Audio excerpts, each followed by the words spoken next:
family land and all the rest. Then in the afternoon session, we quite had a number of march, but I'll talk about the National Climate Change Act that was just assented to in 2021 with its different provisions, providing at least a great foundation on the issue of climate change within the extractive industry and within Uganda as a whole. Thank you so much.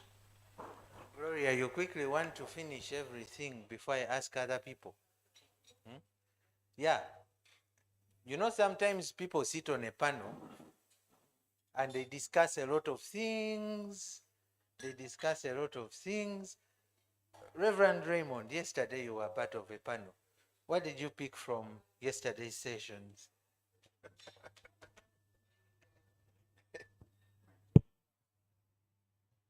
Thank you so much. By the way, Reverend, you have an entire book you wrote in. I want to examine you. Thank you so much. Reverend Raymond is my name from Bolisa. Yeah, yesterday we really discussed about very many issues. We even had very many experiences from a video show from various panelists. And I remember in the panel in which I was, one of the things that I picked was that the DCD of Bolisa, I was saying that Uganda Law Society and the side project should try to extend its operation in some other sub-counties other than Ngwedo and the Bullet sub-county, like Chigwera, Bullet Town Council and other sub-counties, because the issue the ULS have been addressing is really a cross-cutting issue which is affecting various sub-counties within the Bolisa, and that various stakeholders as well should be incorporated into the project. Thank you.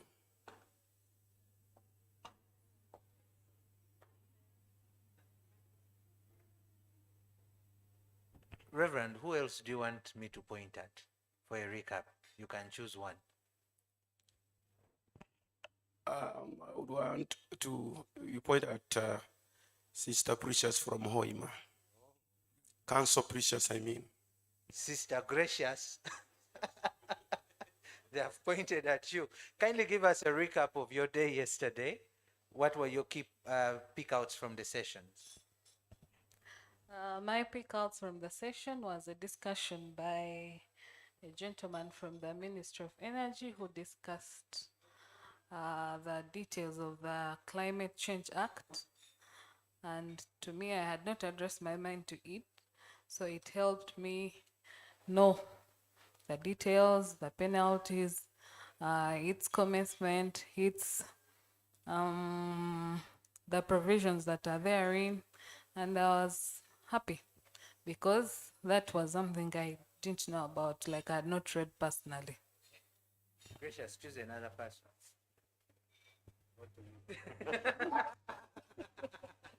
Choose another person. Oh, my neighbor, Nicholas. Yes, hello. What I remember from yesterday is the successes of the project SAD, and in particular the empowerment of women. More so from the videos that we were able to see, and the ladies that came up, they really showed that the project had done such a great work. Yes. The last person. Nicholas, you choose the last person.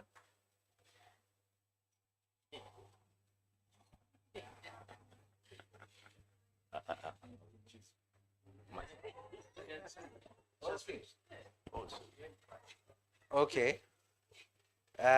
Yeah, so I am going to ask Senior Counsel here. Yesterday I saw you attentive listening to the Climate Change Act and policy. Eh? What is Uganda's national priority? towards climate change? At least one priority.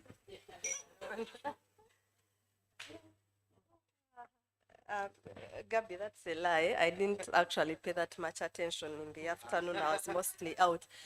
But for me, yesterday, what I can say I took away is from everything that was shared, I noticed, like Nicholas says, the project has done really well in empowering the women in Bulisa to be able to fight for their rights, to be able to see that they are not abused, they are not put down. But also, I'll pick from one of the other projects that we have at ULS, where during an assessment we did, we found that because the project focuses so much on women and girls, the men are beginning to feel marginalized and left out. And in the end, because they are feeling isolated, they are continuing to abuse the women even when these women have been empowered. So I think that it would be good, much as the project is empowering women and girls, to also pay a bit of attention to the men so that they are not left out of the activities that you do as a project. Thank you. Okay, thank you. I can hear some men clapping in the background.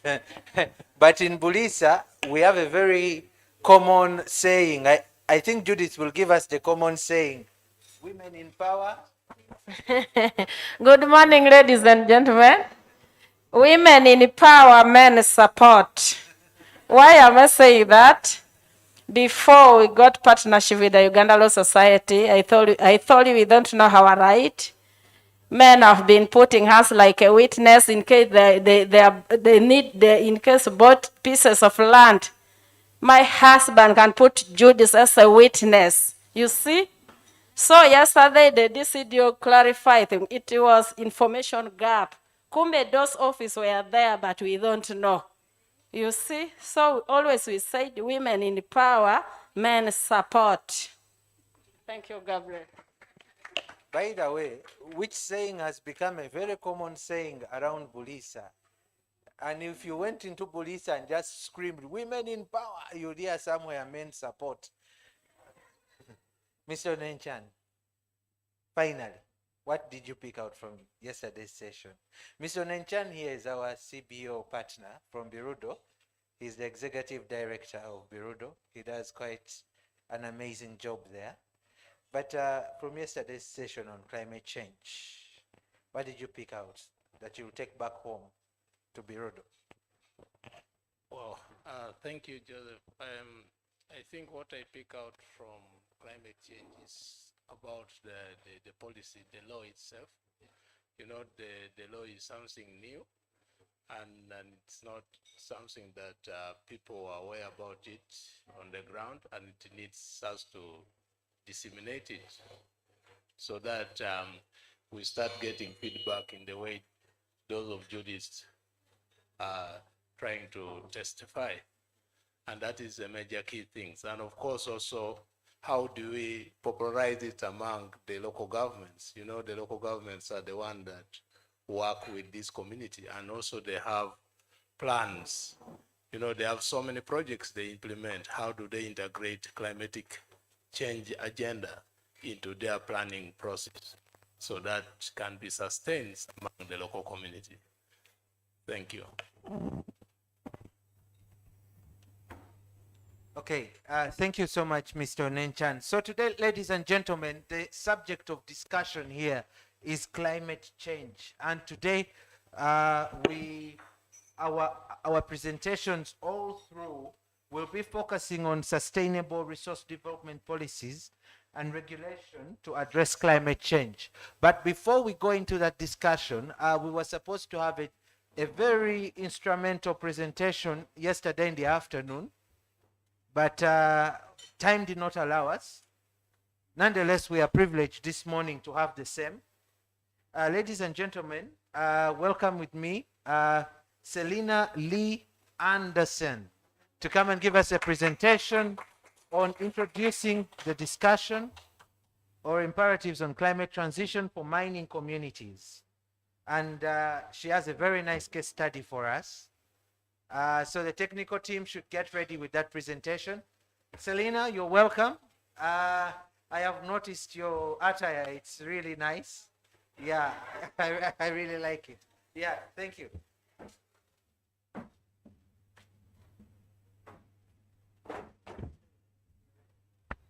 Good morning, everyone.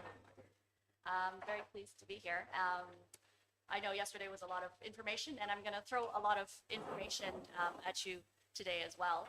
But my slides are there's a lot of information in there because some of us may not all be coming from the same understanding of some of the climate change principles. So I'm happy to share the slides with you later because I know we are, just to manage time, I could talk about this all day. So, thank you for everything, the hospitality, and it's very excited to be here. My goal this morning is to just continue the discussion from yesterday. So, sorry, a small announcement.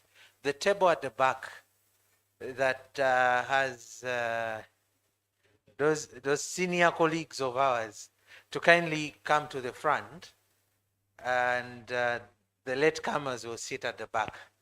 Yeah, thank you.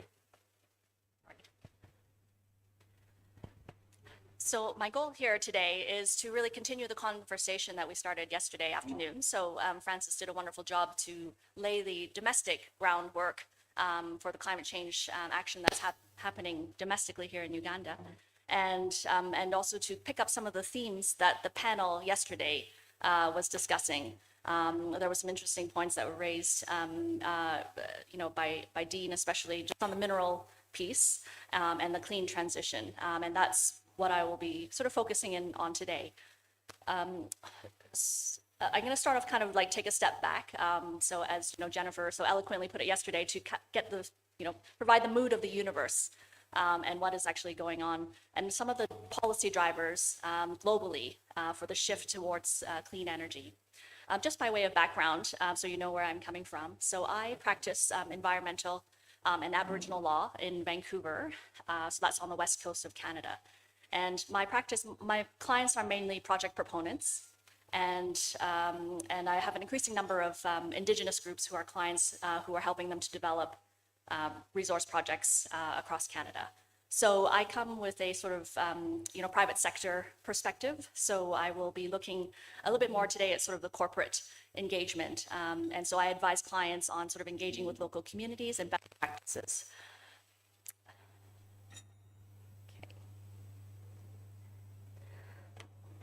So now that we're sort of 2 years into the pandemic, after the World Health Organization declared a global pandemic, it really has exposed the number of vulnerabilities in our economy as governments, civil society, as well as industry sort of manage the economic and social impacts of lockdowns and the sort of long-term implications of the pandemic.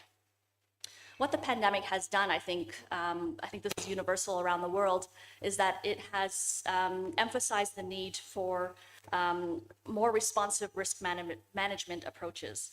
And it's also put a spotlight on issues such as social equity, poverty, and climate change. And particularly the disproportionate impacts that that the pandemic and ultimately climate change will have on vulnerable, parts of society. So as, we look to kind of, wake up from this global pandemic and the economy start to kick up again, we hear a lot of, at least in Canada, we hear governments talking about building back better. So that is the phrase. It's an acknowledgement that we need to change the way we are doing things, that the old ways do not work, and we need to innovate and be responsive. So building back better means investing in green infrastructure, transitioning to lower carbon, emission technologies. And so there's now a big push for clean energy transition. And so we can see this also now with dependency on fossil fuels, with the war in Ukraine. There is suddenly another push, not only because of the pandemic, but because of the war, to switch to clean energy as soon as we can. So it's really kind of reframing our economies to be more responsive.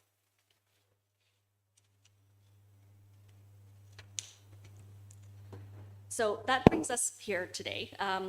And the focus of my discussion, as I said, is to kind of look at some of the drivers globally, and that will have implications in Africa. We talked about sort of these phrases a lot yesterday. So, here's just kind of a quick summary. We people mentioned adaptation. Francis kind of defined adaptation, as well as adaptive capacity, mitigation. He spoke about mitigation. Resilience is another word that we heard, is what we're sort of aiming to build resilient communities. One that I wanted to add to the discussion is vulnerability. And that's basically kind of the extent to which a system or an individual or group of people, are able to, are susceptible to the climate change impacts.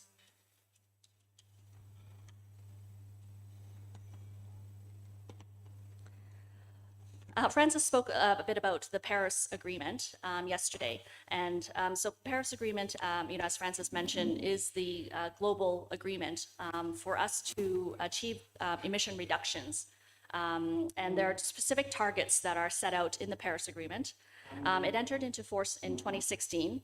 So the aim is to limit global average temperature increase to well below 2 degrees above pre-industrial levels, while pursuing efforts for a 1.5 degree goal. So when you hear about a 2 degree goal or a 1.5 degree goal, that is what they're referring to under the Paris Agreement.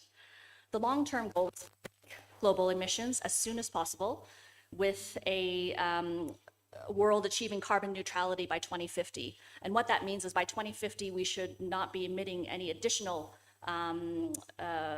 emissions into the atmosphere. With this carbon sinks, we should be absorbing as much as we are emitting. Francis also talked about NDCs, and some of the other folks talked about nationally determined contributions in NDCs. So these are sort of the plans that each country that is a signatory to the Paris Agreement needs to put forward in order to, set out their action plan for reducing emissions. Every year, the Conference of Parties, which are parties to the UN Framework Convention on Climate Change, meet to discuss global action on climate change. So last year's conference took place in Glasgow, Scotland. And so it's Conference of Parties, and they call it COP for short. So it was COP 26. That was the 26th annual meeting. And so there was several important sort of agreements among the nations on how to move forward. There were requests for countries to kind of strengthen their NDCs by the end of 2022. Countries agreed to a phase down of coal globally, to accelerate inefficient fossil fuel subsidies, as well as the finance piece, which is always controversial. But there, was a funding that should, that developing countries are trying to get, developed countries to get to flow to them for climate change mitigation and adaptation measures. There's also a process for a carbon market mechanism. And so in the domestic legislation, climate change legislation that you have in Uganda, there's, as you saw, as Francis mentioned, there's a mechanism for international carbon trading, and that is to facilitate trading under the Paris Agreement. And ultimately, of course, there was another commitment to keep our emissions really to 1.5 degree target.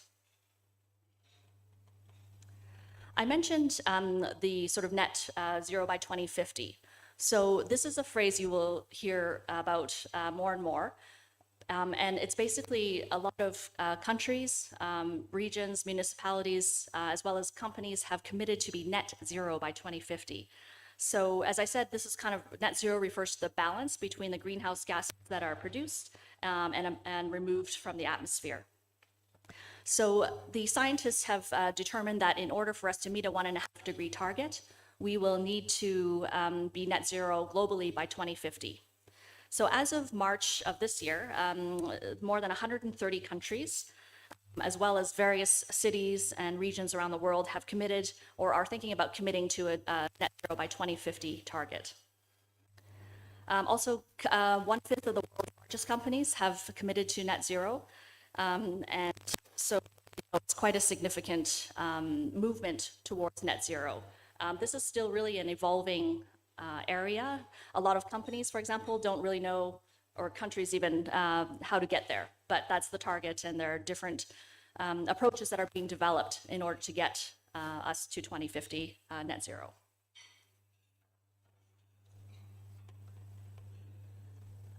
So I don't need to tell you the sort of the imperative of sort of the climate change impacts. We all feel it. In Africa specifically, sort of the climate variability and change makes the region quite vulnerable. Food insecurity, as well as constraints on socioeconomic development. And even back home, I live in British Columbia, as I said, on the west coast of Canada. Last year, we had an unprecedented heat wave, as well as severe flooding that destroyed many of our agricultural farms. So we'll be, feeling that for a number of years as the farmers look to build back. So why it matters is, of course, the impacts is already here. And that's why adaptation is so important. Mitigation is important, but adaptation now, because we are already feeling the climate impacts. As I believe it's Fiona mentioned yesterday about displacement. So according to the World Meteorological Organization, approximately 12% of all displacements worldwide in 2020 occurred in the East and the Horn of Africa regions. So that was about 1.2 million people who were displaced due to climate impacts. So extreme weather events, of course, are expected to be more frequent. Cyclones, heavy precipitation, floods, droughts, and heat waves. So overall, the UN estimates that Africa will need investments of over $3 trillion in mitigation and adaptation in order to implement its NDCs under the Paris Agreement. I just wanted to kind of, put things in perspective. So, as Dean mentioned on the panel yesterday, of course, Uganda is a very small contributor globally to emissions. However, of course, it feels the impact sort of disproportionately. So, flooding, I understand is an issue here, especially in the low-lying areas. Each year, the UN estimates about 50,000 people are impacted by floods, and it costs the country about $62 million. Vulnerable sectors include water scarcity, biodiversity loss, hydropower infrastructure, fisheries, agriculture, food security. So of course, the priority areas are focused on these specific areas. I always think, context is quite important. So, relatively speaking, even Canada is a very small contributor to global emissions. So you can see here, I just pulled a few statistics. Total emissions from burning fossil fuels and cement production, which tends to be one of the higher, more carbon intensive activities. Per capita emissions, you can see that Uganda is quite low, even compared to Kenya and Tanzania. And Canada, you can see we're a lot higher than you. So in terms of global share emissions, of course, it's quite modest. Even Canada, we only produce 0.59% of world's emissions, even though we have a large oil and gas industry, and most of our emissions come from that industry. However, from the G7, we are in terms of per capita emissions, we are the worst performing of the G7 countries. So we can do a lot better. And that's due to our large geographic area, it's very cold, and we don't have many people. Globally speaking, if you're interested, China has the largest share of emissions in the world, about 30%. Followed by the US at about 13%. But China, their per capita emissions are much lower at about 7.38 tons per person per year, whereas the US follows Canada very closely at about 15.7 tons per year. So as you can see, North America, we're very inefficient in terms of our emissions. So why wonder, we don't contribute much, so why should we care? So I think there's really, two reasons. And the first one I already highlighted, which is that we are already feeling the impacts. The second is that international climate policy and the push to extract minerals for building green infrastructure and clean technologies will have many implications for resource-rich nations, including those in Africa. I'm going to focus, I know we talked about oil and gas yesterday, so my focus is going to be mining today. So mining companies are facing, potentially significant impacts to their operations from climate change. So, the types of risks that I talked about, precipitation, drought, and heat, will, pose challenges to their supply chain as well as their infrastructure. So globally, the mining sector is responsible for about 4 to 7% of greenhouse gas emissions. So there's pressure on the industry to reduce their emissions. And there's a bit of information about where those emissions come from through sort of their facilities and the way that they power their facilities, fugitive methane emissions from coal mining as well. So that takes up quite a significant chunk of emissions from the indirect side supply chain, what they call scope 3 emissions. That's about 28% of their global emissions, so it's quite significant. So now with the push for kind of clean technologies, there is going to be increased desire for the minerals that are crucial to these technologies. But first, I just wanted to kind of spend a moment talking about sort of vulnerability of mining assets to climate change. To respond to a lot of these challenges, mining companies are looking at ways to improve the resiliency of mining assets in order to kind of address, to mitigate the physical impacts of climate change. So, I have put up a couple of examples here. Water stress can, disrupt the supply of water because, mining, of course, tends to be a water-intensive activity. Companies are looking at ways to improve, water use efficiency in their mining processes, including sort of recycling water and reducing water leaks from the loss of water throughout their operations. Flooding is also a risk for mining infrastructure. That kind of goes back to design and mitigation of those potential impacts for improved drainage and pumping techniques. Construction of certain special types of roads to withstand flooding, and using conveyance methods that don't rely on trucking and roads.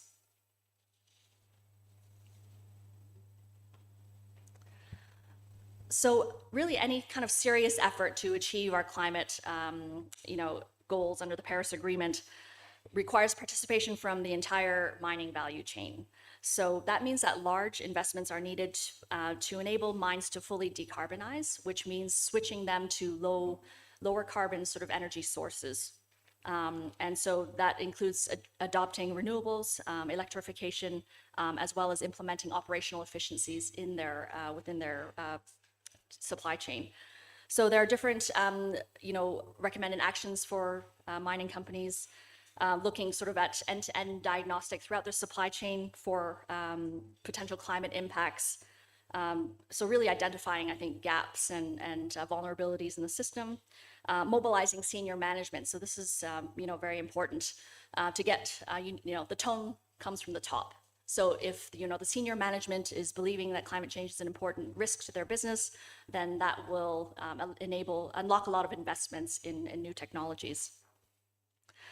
There's also, the importance of incorporating climate change into the decision-making processes, into business decision-making processes, and then also engagement.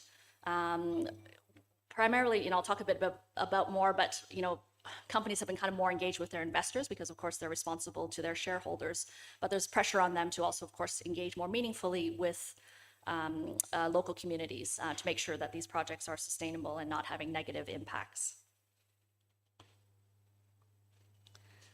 So climate adaptation in the mining sector itself is quite key. As I said, it's just, very important to mitigate, to make a business case for these companies. So disturbance to mine infrastructure and operations will require additional investments to ensure stability. Existing assets may not be able to actually meet original design parameters given the different stresses of the environment. So, we need to, refurbish older technologies, invest in new technologies.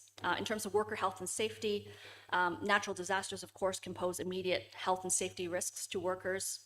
Warmer temperatures can impact productivity, retention, and safety of employees. Increased risks of accidents, of course. There are worsening food and water shortages that puts pressure on local communities, as well as the greater prevalences of diseases. These types of, climate change also bears more pressure on community relations. So mining companies, as you know, often operate in areas where there are marginal physical environments, high poverty, significant social and political and economic challenges. So these already vulnerable host communities will be suffering more from these environmental stressors.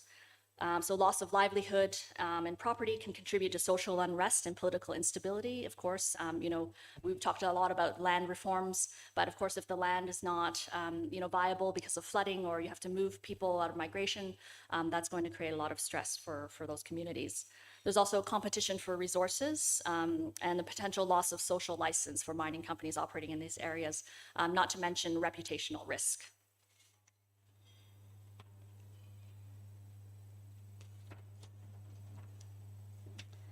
So, which brings us now to the clean energy transition. So in 2021, global renewable energy spending surpassed oil and gas investment for the first time ever. So it reached 16 trillion US dollars in investments, so it's quite significant. So it was quite a watershed year for renewable energy. There was a significant report that came out last year from the World Bank called Minerals for Climate Action. And it talked about the mineral intensity of the clean energy transition. And it basically identified a number of strategic minerals that will drive the new clean economy. And I just, listed a few of them here: graphite, lithium, and cobalt, which are all essential components of lithium-ion batteries that run, clean energy storage and electric vehicle batteries. So, for example, cobalt, 80% of cobalt is consumed in the manufacture of lithium-ion batteries, so it's quite significant. And in 2021, the leading country in cobalt production was the Democratic Republic of Congo. So, Africa, carries a lot of high-value strategic minerals. Africa alone is home to about 30% of the world's mineral reserves. So the World Bank expects that by 2050, the demand for these strategic minerals will increase almost by 500%. So there's been a push globally for what they call a new sort of kind of more sustainable type of mining called climate smart mining. And you'll see climate smart actually popping up. There's climate smart agriculture, there's climate smart forestry, and so this is kind of the way in which sort of making that shift towards a more sustainable, lower carbon process for extracting resources. So under sort of the notion of climate smart mining, negative impacts from mining activities are expected to increase. So, there's a need to kind of have systems in response to kind of make sure that these resources are, developed in a sustainable and responsible way.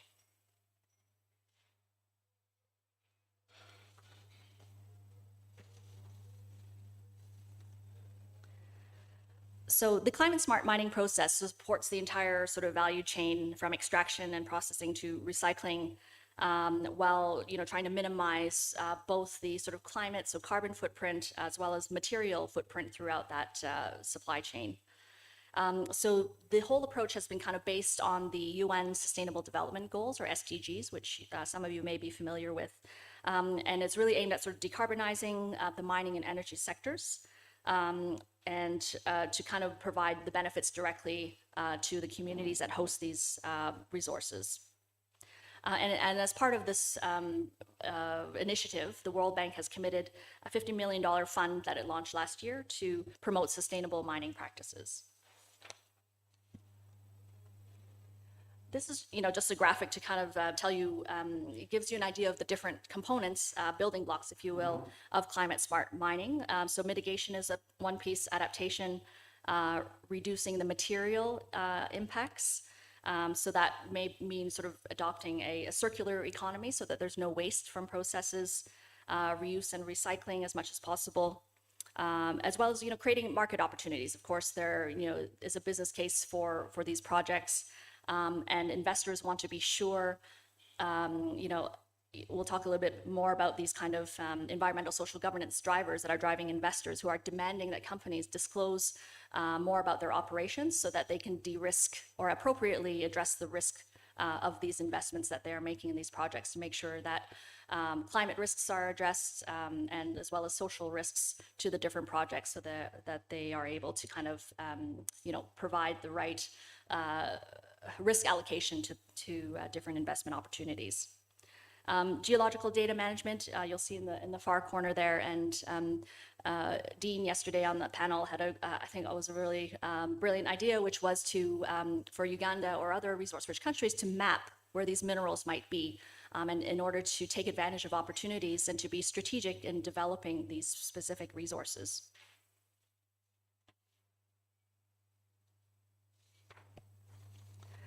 So just to kind of summarize the potential impacts. So of course there are challenges to developing this sector. Strategic minerals are often in countries that don't have very strong governance or institutional capacity. There's a lack of sort of knowledge around the geology. Of course, you have the resource curse, where those benefits from development do not reach the communities which are hosting these resources. The environmental footprint of mining sector is very high, and often these mining operations take place in countries where there are already constrained resources such as water. However, these minerals are crucial, and there's a global push worldwide for clean technologies and switching. This is really like the moment. So post-pandemic, we are rebuilding. So I think a lot of governments are seeing this as an opportunity because it's really just transforming our economy. And it's not an easy thing because we are reliant on fossil fuels. And that also creates other, political stresses.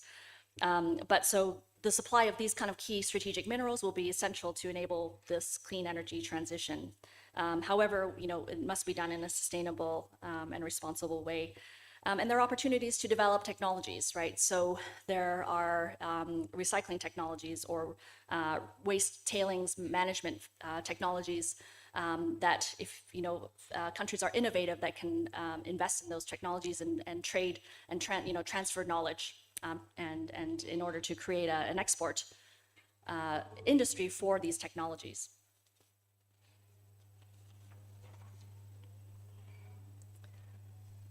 Okay, so this brings me a little bit closer to home. So in Canada, we've been thinking about these issues for a long time. So Canada ranks among the top 5 countries in the global production of its minerals and metals. So we are also very aware of the opportunities the clean energy transition presents for our mining industry. And so we are also very fortunate to have a resource-rich country, oil and gas, as well as minerals across our different regions. So mining sector is a significant part of our economy in Canada. It's about 5% of our GDP and 19% of our global exports. So it's a very important industry. So back in 2004, the Canadian Mining Association, which is the industry association, realized that we needed they needed to take a more sustainable approach to mining.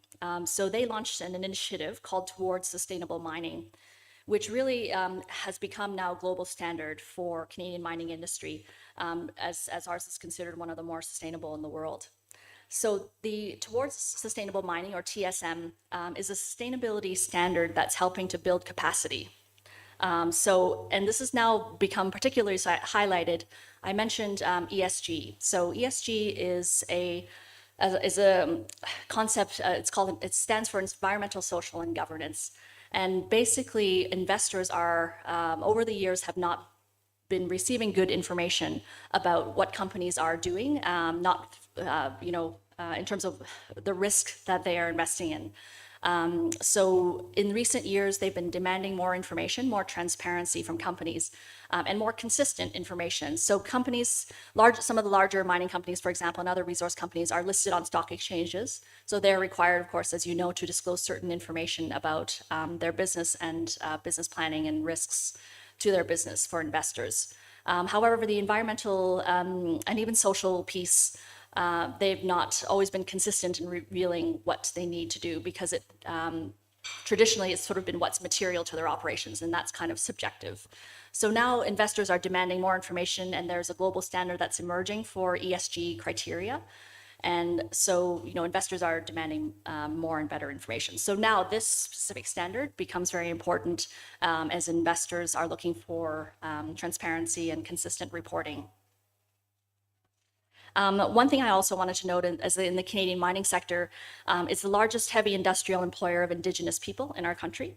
And it's well over 16,000 jobs, across to Indigenous community members. So it's a significant employer. The mining sector also was also on the cutting edge of engagement with Indigenous communities across our country. We have a lot of companies enter into what we call impact benefit agreements. So these are private agreements between project proponents and Indigenous communities to bring specific benefits, economic and otherwise, to those local communities. And these first sort of originated in the north. So, it's quite, they've been quite innovative and at the sort of cutting edge of this for a long time. In last year, in sort of recognition of the need for more climate change disclosure, the Canadian Mining Association developed and released the Climate Change Protocol. So the protocol supports mining companies, to respond to these investor pressures, as I mentioned before. So one of the main drivers globally for greater disclosure around climate risk is what we call the Task Force on Climate-Related Financial Disclosures. And so this was a group of banks and other finance and government groups that sort of put together a standard for all industries, including banking and resource sector, for disclosing climate change risk. And this has really transformed the way in which climate change is being reported. Companies are adopting it as a voluntary standard, as well. Some governments have actually implemented it as law. So it's quite a significant piece. So this climate change protocol is in response to these increasing investor pressures. So it basically kind of sets out requirements around physical climate impacts and adaptation, and so disclosure around those and assessing your specific risk in your sector and in your organization. So I'm just going to wrap up with a few discussion points. I wanted to sort of plant a few seeds for the group to think about and to carry forward the discussion. So, for example, what do you consider the role of stakeholders in mineral resource governance? So traditionally, private companies have negotiated concessions for resource extraction.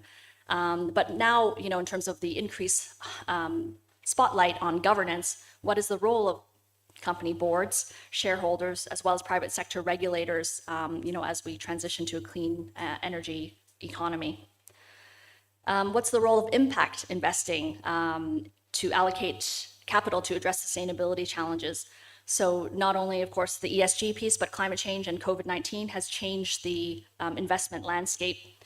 So there's a new sort of set of investor actions that have been sort of mobilized that can have a positive impact on communities because there is just a greater demand to engage more meaningfully with local communities. Adaptation so far has been mainly driven by private investors rather than domestic regulations and civil society. So as a result, companies have rarely really engaged in community-oriented adaptation measures to kind of work on those social resilience issues. So what opportunities are there now that companies are under greater pressure in order to engage them and take advantage of that opportunity?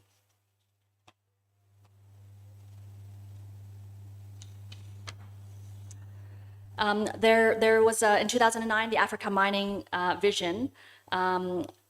Of course, that was sort of, I think climate change was on the agenda, but not a priority. So is there an opportunity for, maybe,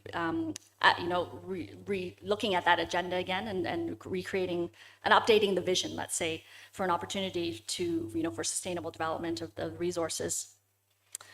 The last piece is kind of looks at the global supply chain. And, as I mentioned, the global pandemic kind of exposed a lot of vulnerabilities in the supply chain. As a lot of you know, once everything shut down, we couldn't get a lot of the things that a lot of the world trade, sort of just stopped. And so in terms of, how does that interact with carbon pricing? So a lot of countries in the developed world have implemented carbon pricing mechanisms.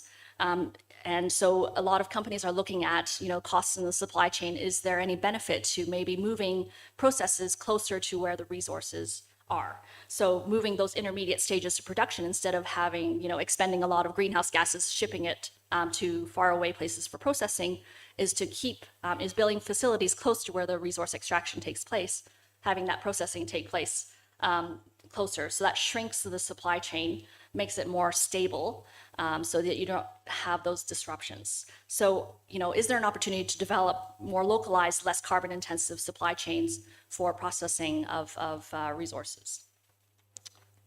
And on that note, I will leave it there for further discussion.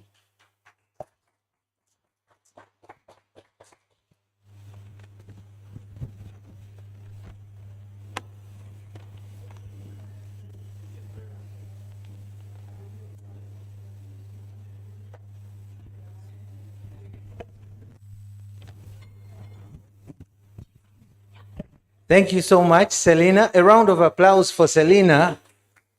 Man,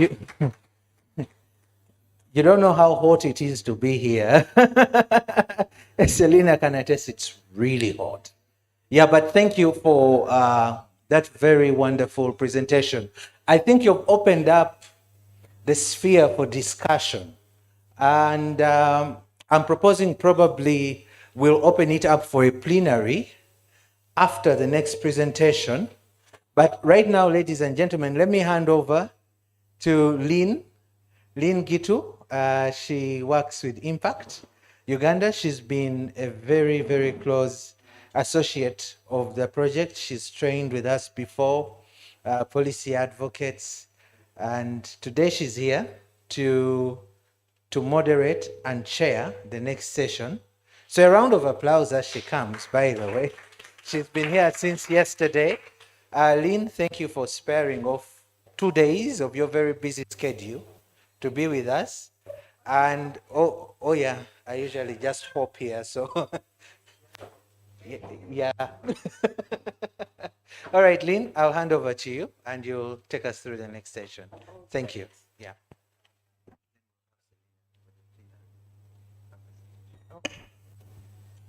All right, good morning. Have we had coffee? Okay, I liked Selena's shift to the mining sector because you cannot have a conversation around climate transition without talking about the mining sector. Because as she shared, this World Bank report talks about an increase in demand of up to 500% for certain minerals like cobalt, lithium, graphite, which are actually minerals that we have in this country by 2050. So climate smart mining cannot be ignored, especially for a project like this one. So I'll just build on what she shared by bringing in the perspective of gender equality and women's empowerment within the mining sector and how that ties in with climate change. The other thing that I would want to again touch on before I move forward is the fact that mining in Uganda is more predominantly artisanal and small scale. And all these mining, climate smart mining and all these strategies towards managing climate change within the framework of the mining industry are targeted or focused to medium to large scale operations. So in terms of discussion, I think it's also something that we need to talk through. In any case, perhaps the conversation should move towards how does large scale mining interact with artisanal and small scale mining and the mining communities within those areas. Okay, yesterday I missed the afternoon session, but I suspect that you have had it said on this podium. Oh yes, I remember the president of the Law Society mentioned something like 80% of the people on the planet who are affected by climate change are actually women and girls. So the conversation on gender equality and women's empowerment within the climate change sphere is very important. Yeah. What makes women more vulnerable? I think it's two things. The first one is the usual one that we know, and I think ULS has worked very hard under this project to get a number of women out of, like we saw yesterday. So the first one is a subordinate legal status, generally, of women across the country in whatever sector we're talking about. It gets worse when we talk about resource management. The other one is, again, and I think based on the first one, limited access and or control over critical resources like land, like technology, like credit, financing, like education, like housing. So because women already are suffering or are going through vulnerabilities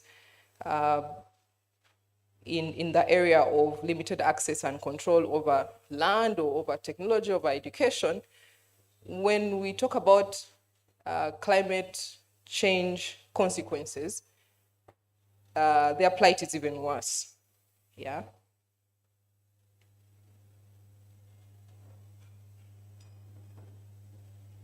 And so what can we do? What needs to be done? First off, since I heard that the climate change policy and the climate change act was touched on yesterday afternoon, I think you agree with me that apart from one or two provisions that talk about numbers, about a third of women should be on this board or advisory committee. Beyond that, there is no conversation, even within that act, about women's participation, right? I wasn't there for that reason, but I've looked through the act, yeah? So that's already an issue. It's like the moment you decide that gender issues or things to do with women will be mainstreamed, or we're thinking about them all through, and you don't have specific provisions or specific guidelines on how gender mainstreaming will happen, it for sure will be missed out, and the negative consequences will be clear for women. So to answer the question of, so what do we do and how do we increase participation of women? First off, let's start at the beginning. Let's meaningfully engage women from the beginning in planning, in consult them, especially when we're talking about land use and what we're planning to do with it. We're reducing carbon footprint, so we're deciding to grow trees over a square kilometer. How about food supply? How about medicinal or herbal plants, or things like that? The kind of things that are actually important to women. Are we involving them? Shouldn't we involve them from the beginning? The other piece could be on supporting of women groups. Again, from the experience that the SAD project has had in Bulisa, working with women groups and empowering leadership is so critical to making sure that the ordinary woman, the one who probably doesn't have time to come for the meetings, or doesn't have permission to come for the meetings, or doesn't have access to a radio, who doesn't have access to, did not have access to education, so cannot read or write.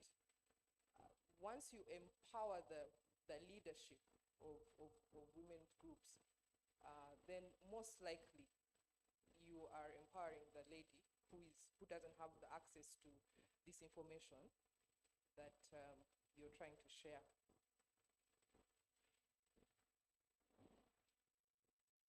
The other thing is making gender equality commitments in forest planning and governance, and also work together with private sector, whatever that private sector is, whether it is large-scale mining or artisanal and small-scale mining. It's a whole big conversation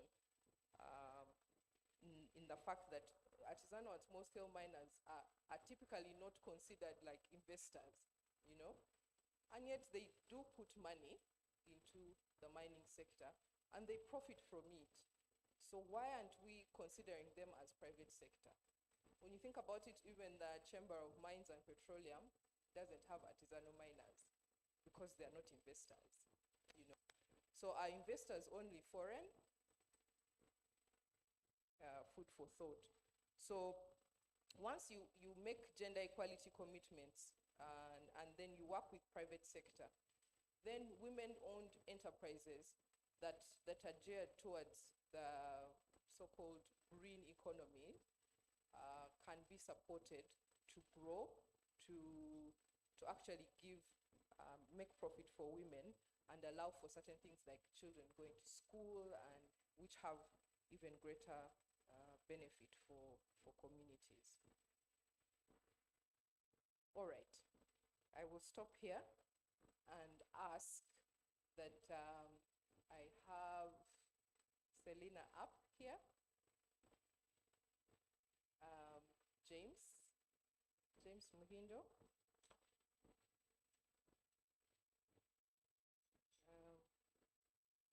John, are you joining us as well? Yes, please. And Mr. Johnson Bijira, is he here? Yes. So that we can have some time to discuss different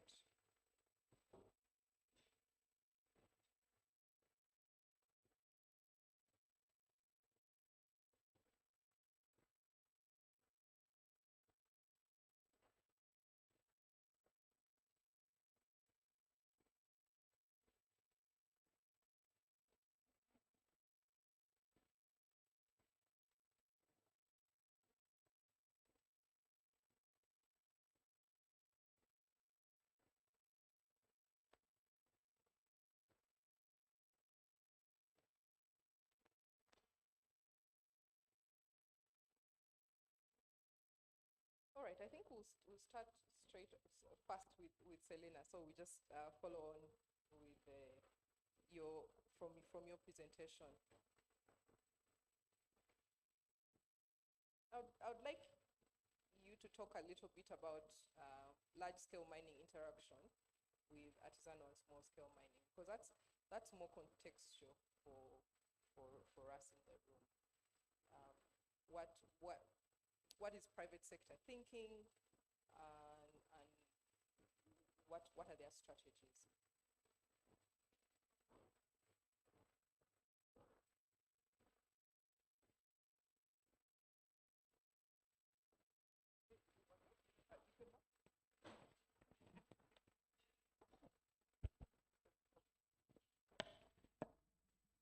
I mean, I think, based on, my knowledge, there's an acknowledgement of the artisanal mining challenges and the unique sort of aspects of that, area. And I think private sector sort of struggles with how to deal with the impacts of that. So I think it's, an evolving issue that still continues. Access and providing, I think, safety are, tends to be, I think, top of mind for these types of, that specific unique sector of mining. Okay. So access Access to what? Access to the resource. To the Yeah, resource, to the right, resource. right, Yeah, and in a safe and, sustainable way, I think. right. And to follow on with that, has there been any, at least that you know of, any success with the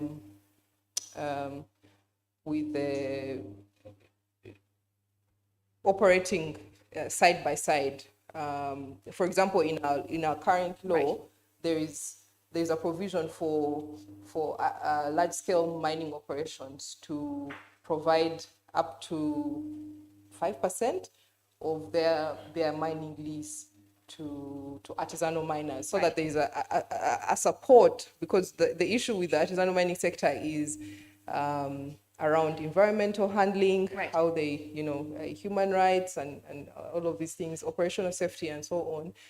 And so the idea is that for a large scale mining company, these things there should be systems and strategies on how to handle these challenges. So it's like a large scale mining operation is required to give up a certain amount of their mining license to artisanal miners, and still has a sort of oversight role over their space because they're within their mining license.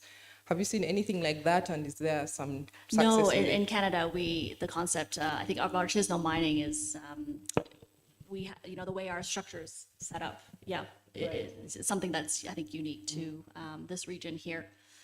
The way, I guess, our mining sort of leases and rights are allocated, mining companies are not, at least in Canada, not required to think about, having to, I guess, sublease different right. areas. But there are, other, I guess, in terms of engaging with Indigenous communities, there are opportunities for, I guess, revenues and sort of royalties that go to communities, and that's how they sort of allocate the resources. Okay. John. All right. You want to say something, John? No, I'll just add that although there aren't any, there's no significant artisanal mining in Canada, the closest thing is what's called placer mining, where you'll sometimes see it on some of these Northern Gold television programs on like Discovery Channel, where they are just taking gold out of stream beds where it's been washed away from other deposits. That's the only kind of small scale mining that there is. It's usually because of the nature of the mineral and where it's located. It's usually fairly remote, or it's well underground. Yes. You can't have artisanal mining of a potash mine when it's 4,000 feet underground. It's just not possible. Yeah. And in these remote areas, there's so few people around. You have areas like where Laura is from, in the north. You might have one person per 100 square kilometers, and maybe where you have a dense population. But the Canadian mining companies are some of the most internationally involved mining companies. Right. And the world's largest mining conference is held in Toronto every year, where you have between 35,000 and 50,000 delegates to this one conference. You cannot find a hotel room for that week in Toronto, but what they have had to deal with these issues with communities. The old approach used to be, we've got the lease, we've got the license, we have the concession, get off our land, or get out of our waste rock piles. We don't want you to get injured. We don't want the responsibility. Now it's moving towards, and World Bank has materials on this as well, with small scale artisanal mining. From a company's perspective, there's a few things. One, make sure that no one's interfering with our resources that we paid for and we're investing in. Number two, we don't want to have to clean up anyone else's mess. Number three, we're concerned about the health and safety of the people that are engaging in these activities. And we have very high standards for our employees, but in some places there are no standards or abysmal conditions, and including things like child labor and essentially forced labor in some areas, and they don't want to be responsible for that, but they'll go some way to assist the communities in other ways, provide employment in their operations, education, build schools, build hospitals, those kinds of activities. Just yes, to build on that. So just on the placer mining. So individuals would apply for permits in the jurisdiction which they're doing that. So that's how our system is set up. In terms of international mining, John makes a good point. So a lot of Canadian companies do operate internationally. And in the past, we've had a number of, I think, Canadian mining companies behaving badly overseas in terms of environmental impacts and allegedly. So there have been over the last few years some lawsuits brought, by South American, civil groups. To recover damages from Canadian companies, because I think traditionally, as John said, that you could just go overseas and do whatever you wanted. And so those court cases have now allowed these groups from overseas to be able to sue Canadian companies for damages. So I think Canadian companies with international operations are more mindful as part of risk management to actually, look at local practices and engage and allow those, more meaningful engagement, as we talked about with.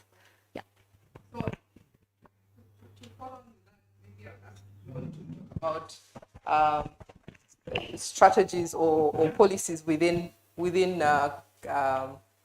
mining companies, large-scale mining companies, to increase employment. You mentioned something there. What are they doing, or what have you seen to increase employment and reduce poverty within the local communities? So if they're mindful now, what are they doing about it? Well, there's a number of things. One is within Canada, because of our constitutional arrangements, the Indigenous people have constitutionally protected rights. In my province, the Indigenous people entered into treaties with the British Crown, back in the late 1800s, or sometimes earlier. In the Salinas part of the country, those Indigenous rights were never ceded, and so they continue to exist. So what's important with the resource developers, and it could be mining, it could be oil and gas, it could be hydroelectric development, anything, is to have meaningful consultation with those groups. And in some cases, as in Salinas area and in the north, where Laura is from, the Indigenous groups own the resource or have control over the resource. So they'll be negotiating for employment opportunities for their people, for education, for training. You can't employ people who are unqualified to do the job. This is true. So you have to have programs to train people to be qualified, whether it's to provide support, even to provide food services, camp services, whether it's or more in-depth training to operate heavy mining equipment. And there are programs placed specifically geared towards women to become heavy equipment operators and be involved in the underground or open pit mining, those sorts of programs. In communities outside of Canada, I think they're trying to apply similar models to one of my clients is Hudson Bay Mining and Smelting. They were one of the ones I think Selena alluded to, who had some very bad publicity about mining operations in Peru. It's changed completely around in the last several years. They have a specific community program with their mining operations in Peru. They have community liaison committees. They provide facilities for the community. They provide employment and training and local contracting too. You can also build capacity among local contractors. If you're building a large mine, open pit or underground, you have to move a lot of material. You have to move a lot of earth, a lot of rock. So you have to build some roads. You have to build camps.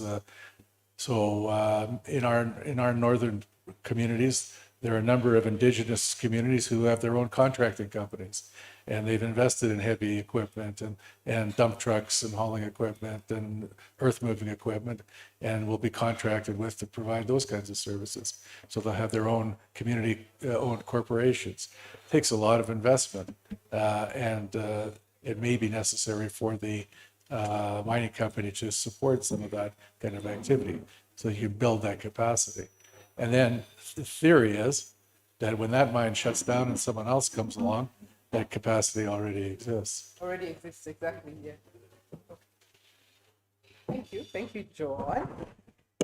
I'll move this way to James. So I have two questions for you. One, how do we incentivize transition to a low carbon economy? But closely linked to that is how can climate finance be better focused based on the context or the realities of our context? So this $100 million we read about from developing nations to, from developed nations to developing nations, to plant trees only? Or is that the need that we have in Uganda? Thank you very much for the question. I think, like Selina presented, there is a lot. This discussion picks from the presentation she made. When you're discussing sustainable resource development, we need to bear in mind some of the principles which were mentioned, like adaptation, resilience, and then most importantly, vulnerability, which brings me to the question on incentives. For one to be able to come up with incentives for a section of society to be part of something, you need to understand what drives them. And human instinct, even before we were civilized, we are more driven by our vulnerabilities, our fears, our concerns, than our hopes and aspirations. It takes a level of comfort for you to have hopes and aspirations, for you to think almost rationally. But it's in our natural setting for us to flee from anything that threatens us. So it's important for those incentives to be built around the vulnerabilities, as Selina mentioned earlier, the concerns, the unique challenges and contexts in which these investments are being made. So if, for example, we look at the extent to which a community like Karamoja, where they are still living off the land, over 90% pastoralists and nomads at that, you won't resettle them like you resettle people in Bulisa, who are actually tied to whatever piece of land they choose to settle in. So any incentive should be geared towards perpetuating the lifestyle, the way they live, and not uprooting them from the life that they know how to live. And that's why recently, actually this week, I think it happened on Sunday, where we lost some geologists and members of the armed forces due to pastoralists who are armed, not understanding what these mining experts are doing in their land. So if you are to make those armed cattle wrestlers or pastoralists, whatever you call them, buy into this project, you have to put something in for them. So the incentive should be a project that helps them to become better at what they do, and not necessarily to introduce what is alien and you think that's going to make them better. Yeah, so the incentives should be informed. I cannot sit in this comfortable chair and list them.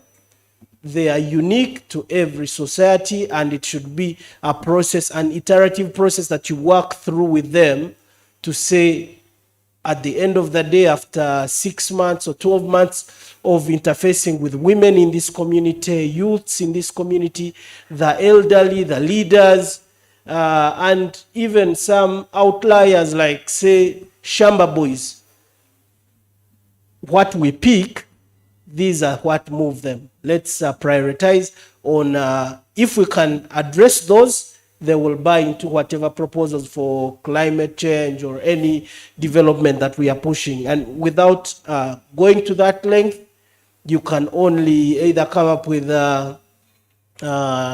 white elephants that become stranded assets in the end. You go and do amazing things, they don't use them. As to the issue of climate financing still, which ties in with that, incentives, my view is that this financing is in itself an incentive to first the global south, which is being dragged along the north, because most of the global south is not emitting as much as the global north is. And for some countries, actually, they are carbon neutral even without any intervention. So it's important for us to look at this financing in terms of intergenerational equity. There is a risk of the financing or any initiatives to support energy transition being only for the beneficial for the current generation. And you do a project and there's buy-in, but 30, 40 years in, it doesn't work. You need to plan afresh.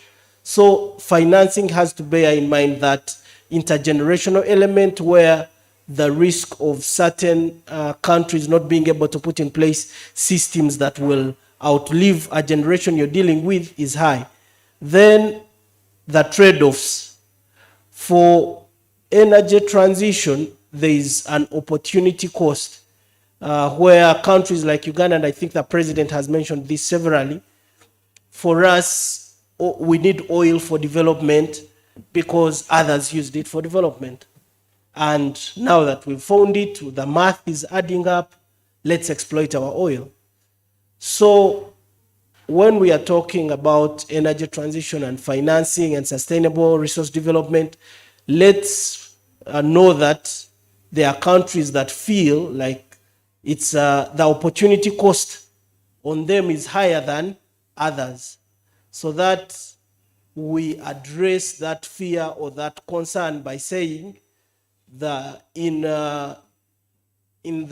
place of what you're losing or what you're giving up, this is how in the long run it's going to become better. And once any project is geared towards addressing those trade-offs by some countries, then it becomes more bankable. And maybe finally, responsible mining. Lynn mentioned it, and as Selina had also mentioned it earlier. Responsible mining by multinational corporations. It's paradoxical sometimes to find there is concern, and rightfully so, against artisanal miners using certain chemicals because they will not manage them well. They will end up in the environment and pollute. But the same chemicals are what are being used by the multinational company. But because, of course, we can trust they will handle it well, they go on and do, which sometimes is never the case, and they pollute. Then you find the locals thinking we should have also been let to use them. After all, we're all going to pollute. So the bar that is set by multinational corporations helps to create ground for this conversation. When they are doing the right thing, you find it's easy to have the discussion because there's nothing you have to cover up or explain that has been done by the corporations. But the moment the companies are not helping in this cause by either polluting more or having human rights and social concerns in the course of their projects.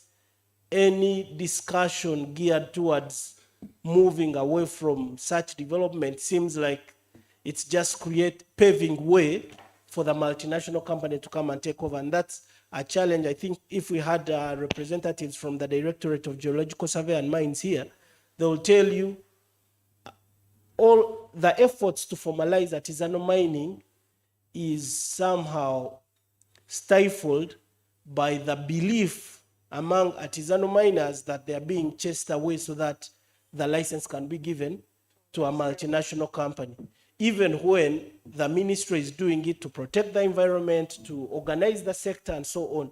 But they think you're just trying to lure them off the mine so that you can give it to a multinational. So if these companies come and do like John just shared, integrate the local communities, provide local content where services can be sourced locally.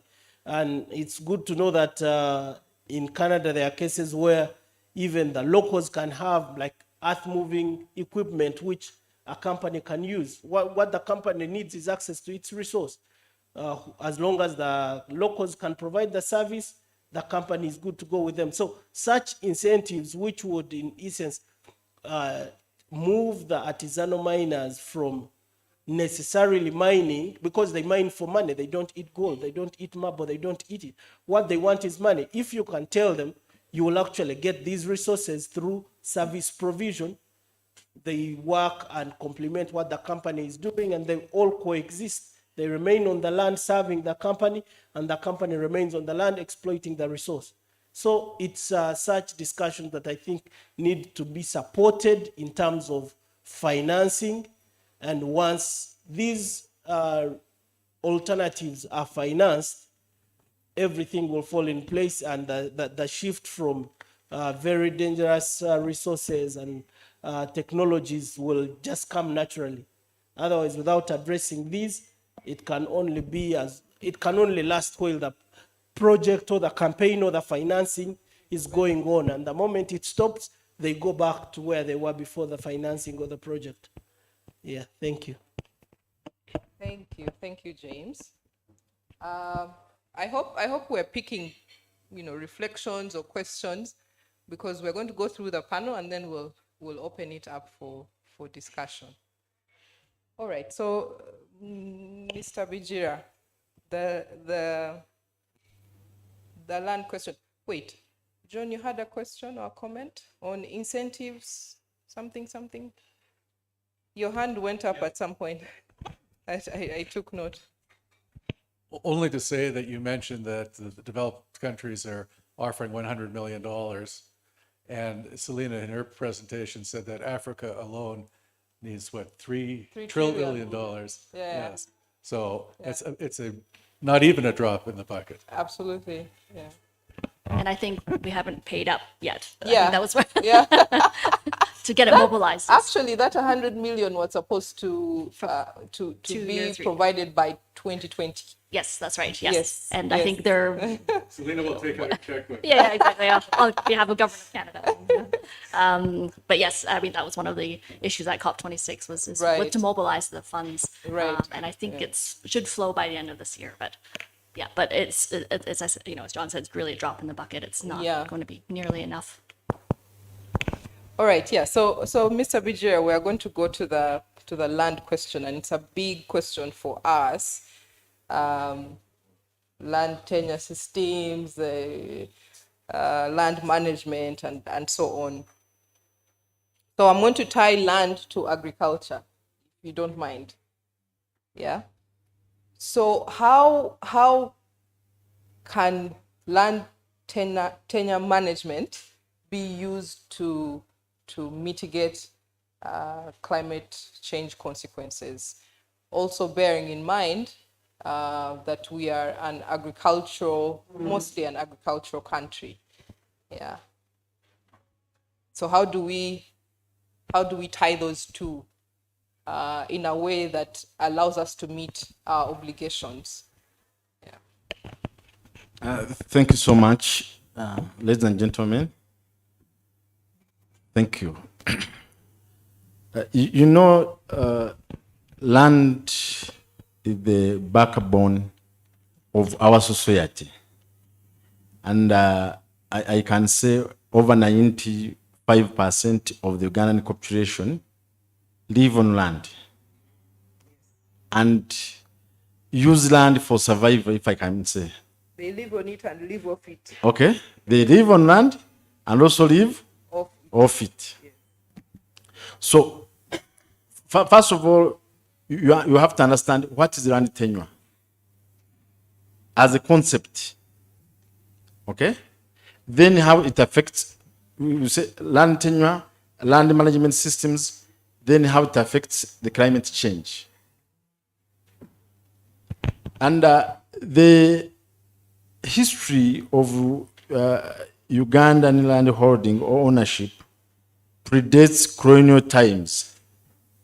Before the colonists came, our form of land ownership, I can call it, it was customarily in a way or communally owned under the leadership of the kings and chiefs. You know, people would identify the piece of land and within themselves, they identify leadership on how they will be guided. And it was actually a form of,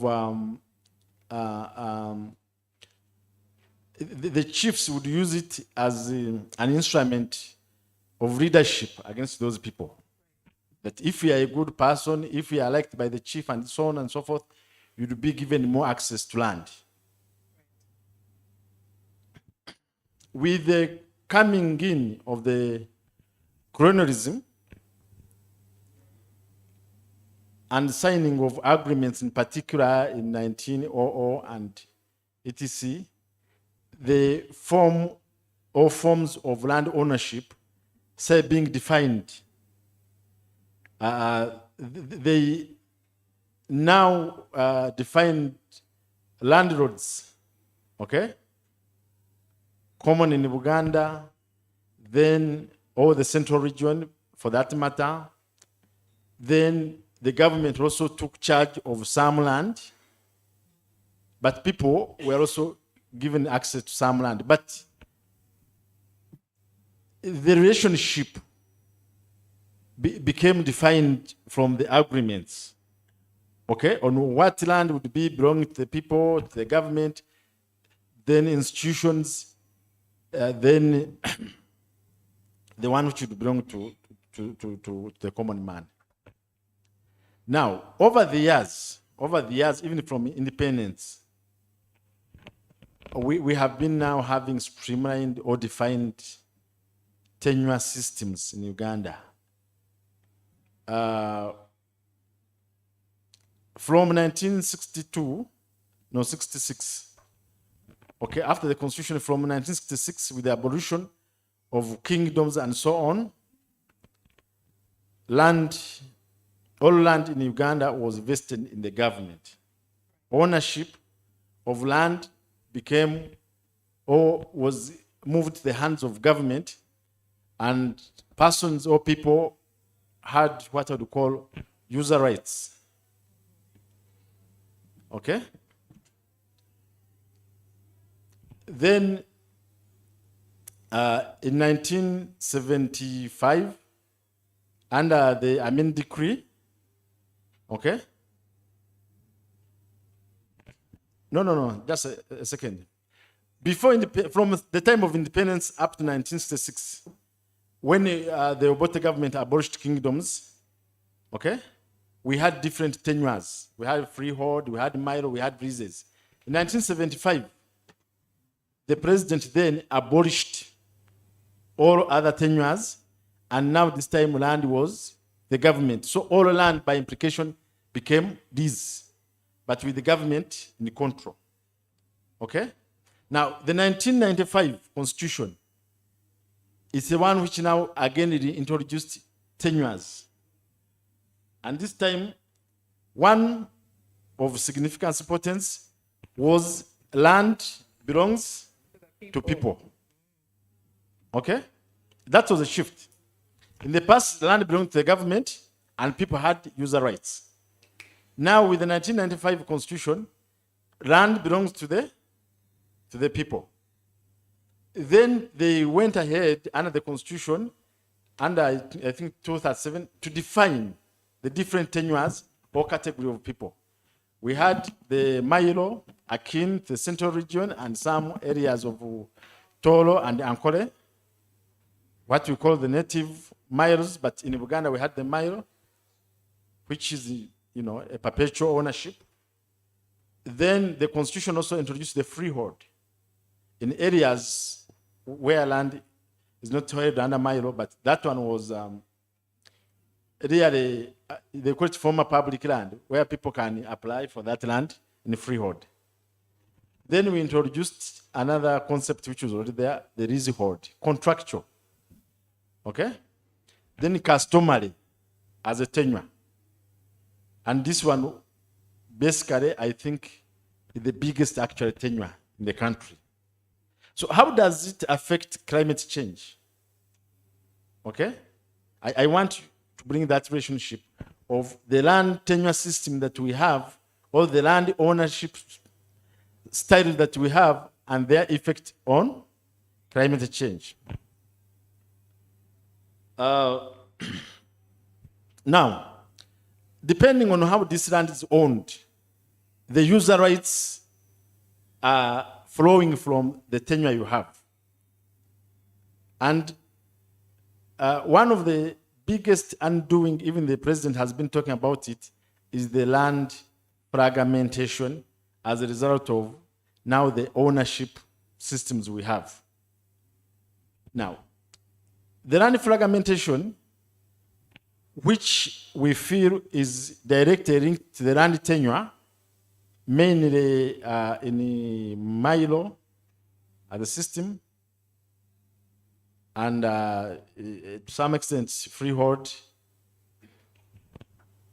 lets people or allows people to use land for what they want. Okay? And in essence, because I think it is my land and I can use it for what I want and how I want, okay? It directly has an impact on the climate change effect in the country. But also the land tenure, you cannot divorce it from our problem of population increase in the country. Because the fragmentation question is a result of increased population, okay? And the need for every person to own what's theirs. Now, the tenure, the population is aiding deforestation, okay? And by implication, okay? Of course, you know, we have private forests which people can clear and replant. But now, because of the population increase, people are encroaching on what would have been the reserves. Okay? The reserves. And government has had to, you know, degazette some areas to allow population use or access of these resources. Okay? Then, also the law allows people to convert what is known as customary land into either freehold or leasehold, but normally freehold in the upcountry. And what is this so-called former public land or customary land? But mainly the former public lands in the outskirts of the city, which were mitigating the effects of climate change, forests, game reserves, and etc. So because of the nature of our tenure, the land tenure, and which has allowed people to access this land and apply and get exclusive ownership of this. And again, the user rights that the people are having on this land has directly impacted on the climate change. So man or human activity, okay? So you relate it to the ownership of land, then the activity and eventual effect on the climate. I want to drive you to live examples of degradation that we are having in Uganda, the wetlands. Okay? And I have seen some opinions. Under the Constitution, the law says that the wetlands, rivers, and lakes are in the control and custody of the government for, for preservation of the people. But over time, because of, again, population increase, people have gone in and occupied these areas, degraded them, changed the ecosystem of these areas, and they have come and applied for ownership. Okay? Now, again, once they get these ownerships, they have utilized these pieces of land or gazetted areas for activities which have affected or greatly affected the environment or the climate change. The filling of swamps, it's backfilling, okay? Clearing of the water banks. They have created what I can call channels. Now, these channels, they allow this water, what would have been stagnant water, to start running quickly. And once it runs quickly, it changes the ecosystem of the area. And you find what would have been swamps have degenerated into dry areas. Okay? Then they are saying the law allows me to own and use. So government is coming in through the law again now to say, okay, even if you can own, we are going to regulate what you can use it for. I will drive you to another live example, which has been a thorn in the government circles of Bugoma Forest. Have you heard of Bugoma Forest? Bugoma Forest is an ancient, if I can call it ancient forest, somewhere in Bunyoro. The traditional leaders or the kingdom of Bunyoro came and said or applied on the basis that they had important cultural sites. And therefore they wanted this area preserved for cultural purposes. Okay? But remember, the law said people can own what? Land. And these institutions can also own land. The kingdom of Bunyoro in particular was given this land in freehold. Okay? Kingdoms are supposed, among others, to hold land for and on behalf of the people, in trust of the people. This was really a thick forest. And they were saying it has cultural importance attached to the kingdom. Ladies and gentlemen, after getting the title, I think after 3-4 days, they had created a lease. Okay? After 3 days, the forest, which I have been made to understand, was more than 200 years with very old trees. For those of you who have had access to pass there, thick forest was raised down for sugarcane planting. So what impact, what effect did it have on the climate change? By implication, forests are really a big factor in mitigating the effects of climate change. But you can see that because now this one thought I was in the possession, I owned it, I can use it for what I want, okay? And nobody was there to regulate him. I think they have been having a lot of fights. National Forestry Authority came in and put up a spirited fight. The Ministry of Lands came in, but we are not helped by courts. Because for them, they are looking at the rights of the person to own property, not the use. But the government has come in to say, okay, even if you own, because the land tenure is about the relationship between land use, people or groups of people vis-a-vis the land. So if you own it, how do you use it? For what do you use it? And what effect does it have on the environment? That's a big question now we are setting up. Okay, even if you are living near the river banks, near the swamps, near the forest, there are certain activities that we must regulate, okay, to curb the effects of climate change that may arise as a result of human activity. Thank you.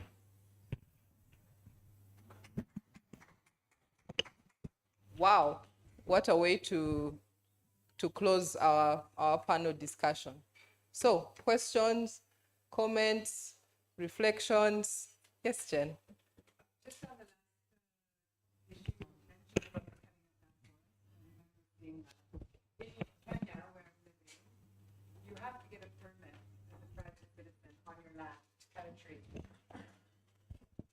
In Kenya, where I live, you have to get a permit to cut a tree, even if it's your private land. So that doesn't exist in Uganda? No? Actually, in Uganda it exists, but it's not being implemented.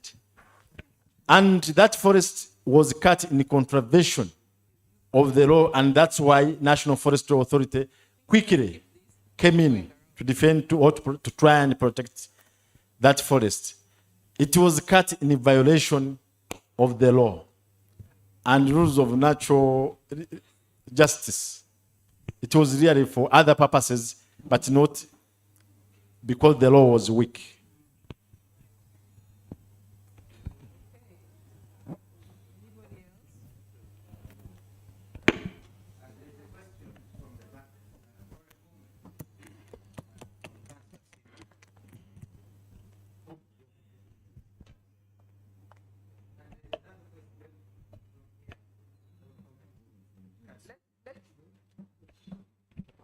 Let's take 3 questions, have a round of answering or whatever, then we take another 3. Yeah. Thank you, Johnson. Mine is just an observation and an appreciation. Just when you mentioned about the Bugoma forest, currently the Uganda Law Society, alongside 2 other people, the Environmental Shield and another organization, we decided to take up a public interest litigation against Hoima Sugar and those other individuals. Like you talked about, we've had rulings by court before where they're only focusing on the rights of an individual to own land. But we are looking at it from the human rights perspective and other aspects and other angles of what effect does it have on the environment. And that is our argument. Actually, we brought it under Article 50 of the Constitution, where we're looking at enforcement of human rights. And our argument is, look, it's not only land rights we're looking at, but it affects those rights whereas that person intends to enjoy the right to own land as it was done.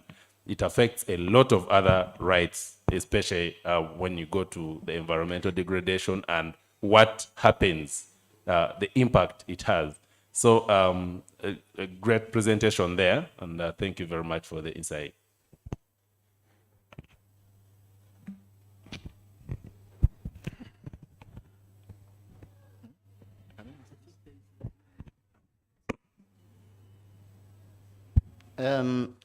Kwesiga Joseph is my name. I'm a legal officer with the National Forest Authority. I heard the facts Councillor Johnson Bigira was bringing forward. To begin with, even among the properties that were returned by government to cultural institution in respect of the restitution law, forest reserves were not among the properties returned to begin with. So it couldn't have, to me, even the certificate itself, creating it, much as the current position is that is the stand, because there was a judgment of court, and I wouldn't want to discuss much about it because there is an appeal that is pending. It would be prejudicial, and I participated in the proceedings even at the lower court even in the Court of Appeal, I'm there. So I wouldn't like to discuss much about it. But when you see what has happened, and we are talking about issues of climate change, and we are talking about sustainable community issues addressing, especially in gender, we are looking and marginalized groups around that area. What is the issue? Because in most cases, those people are supposed to contribute the sustainable utilization of those resources. Even if it is, when you look at the National Forestry and Tree Planting Act, there are a number of types of forest reserves, including community forests. So the communities are supposed to benefit, utilize them as they reduce and address the issues of climate change. Look at the current law, the National Climate Change Act of 2021.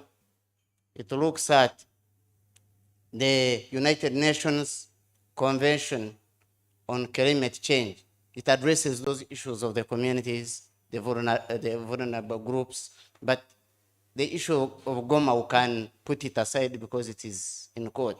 Let us look at other issues surrounding other forest reserves. Bugoma is on its own. It's on its own. I wouldn't like to comment much about it. So really we need to look at the law.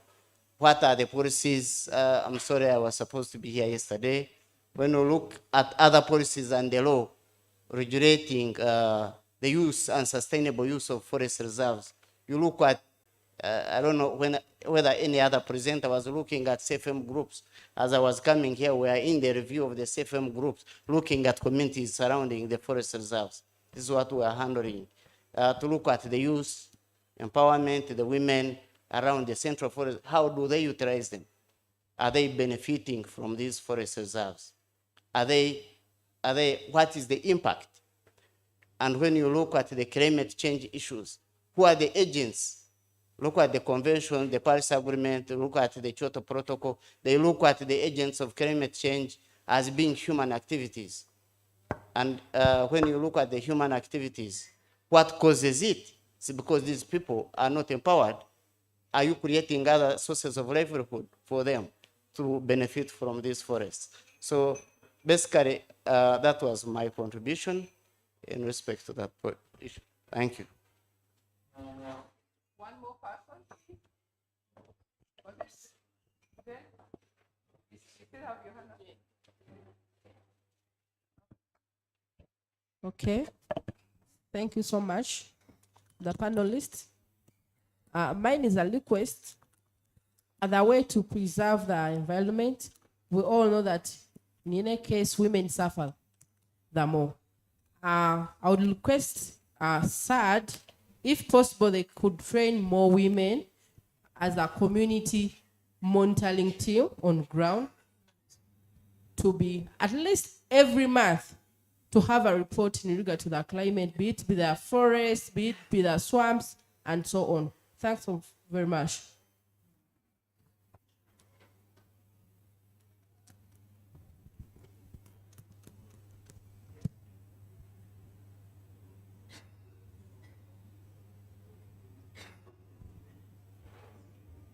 Yes, Hi, sorry, on the ESG, actually coincidentally, I just received the responsible mining report from on ESG, and it's saying that there's a slowdown of companies showing improvement in their responsible policies. So besides organizations such as Responsible Mining in the UK, who monitors and who does the reporting? Are they self-reporting, the companies? Yeah. Like self-reporting is not really something that should be taken as a fact, right? So who monitors the implementation of the ESG standards? It's over there. Excuse me. So ESG reporting, generally a voluntary matter. There are regulators that are looking to implement required ESG reporting. So usually for reporting issuers, so if you're listed on a stock exchange, you have certain reporting requirements to your shareholders and board. So those are actually fixed into securities legislation.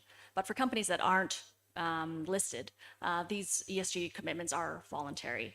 However, the investors, of course, as I mentioned, are demanding more and more disclosure. And so there's a issue of quality in terms of ESG reporting because until now, there really hasn't been a global standard. So people report some things and not other things. So it's hard for investors to kind of look and say, you know, you're comparing apples and oranges. And so it has been voluntary, but as I said, regulators are starting to kind of incorporate them into more formalized requirements. So. And there are competing organizations and competing standards. So, you know, every consulting organization in the world wants to be an ESG consultant. So all the big 5 international accounting firms all want to be measuring standards to be ESG. The International Standards Organization is moving towards its own standards for ESG compliance and reporting. So it's a lot like other environmental standards and auditing that you know, 20, 25 years ago, before there was ISO standards or something like that, you know, there were all sorts of competing standards, competing methods, and eventually the dust settles and something comes out on top. I think the favored one at the moment is the Sustainability Accounting Standards Board. They, at COP26, announced they had the most buy-in from all of the big companies and executives and regulators. So that will likely be the one we'll see this year. Right. Let me respond to something very small. And I want to allay the fears of my brother Joseph, that we are not discussing the merit of the Bugoma Forest case. We are talking about the effects of the forest, or the benefits the forest had or would have had on the environment. We are not going through the merits on whether the case is right or wrong. But another thing I want to talk about is that the Ministry of Lands, or the government, has gone on to mobilize communities or arrange communities, mainly in the rural areas. And we have taken on a very vigorous exercise in the Karamoja, northern Uganda, to organize communities to regularize the tenures, or to help them organize the tenures. The ministry has registered thousands and thousands of communal land associations, associations of communities in two groups that can own land. And we feel that if the land is owned under some organization, then we can come in to also help communities on how to use this land, benefit from the land without necessarily destroying. Really, it's a case of sustainable use of this land. Okay, so we are doing a lot of communal land associations. We are doing customary, we call them customary certificates of ownership to help people recognize that this is their livelihood. Okay, because you first of all appreciate ownership, then we guide you on use. But we have had, I can say, very beautiful results from Hoima, Bulisa. Buhuka in Hoima. In the oil region, we mobilize the communities, and they are benefiting from the ongoing Sinok development of that, is it Kingfisher? Yes. The Kingfisher area. Okay? Now, people are embracing development, and they look, because when you organize these communities in the form of ownership, you help them in planning. Planning, or land use planning, is one form of regulating degradation or mitigating effects of climate change. Because if they are sand mining, you regulate them or guide them on the best practices. Tree cutting for charcoal and etc., you give them some other incentives. You know, because you have identified them and they think this is their property, then you can, better speak to them on how to preserve it. and also benefit from it. Unlike when people think it doesn't belong to anybody. It's for everybody and people will go in and destroy. Thank you. My brother, who are taking on the public interest litigation, it's a good area and I'm sure the courts will guide it. For me, I think there was no specific question directed to me, but just to share on that public interest litigation comment and the fact the High Court decision in NFA Bugoma, NFA and the Kingdom on Bugoma. While sometimes it's easy for us to blame the courts for certain decisions, especially in disregard of certain aspects of the law, sometimes it helps to have the lawyers representing parties in these cases to raise other components, because it's if a counterclaim, say by NFA or any other party that applied to be joined, raised these issues beyond land ownership, you are able to have the courts pronounce themselves on those other issues beyond where the other party is going to win. So you find the cases decided, their wins and their losses. Otherwise, when you play on the turf of the person, of the plaintiff, and just let them and stick to their turf, they win you. We've had cases under the network of public interest lawyers where on the face of it, we've lost the case, but looking in detail, you find there are certain orders that have been made which help us to achieve the objective. It's one thing for courts to say land belongs to the kingdom, but it makes orders for land being preserved as a forest. So the kingdom will remain with it, but will also achieve the environment benefit. So, but when you go and focus the discussion on contesting the title, in case you lose everything. So that's what I think from a litigation point, we need to have discussions on how best we can prepare our pleadings, our submissions, which prayers we make, if it requires making counterclaims that will create an additional aspect to the case, which we are sure we are going to win, then you let them win their aspect and we get orders on the aspects that we guarantee winning, and it's a win for everyone. So that is maybe what I can advise, and there is a lot of support both from ULS and other networks which are supporting public interest litigation. Thank you. Thank you. Thank you. So Stuart, Gilbert, and who else? Who else? And Madame in green. Sorry, I don't know.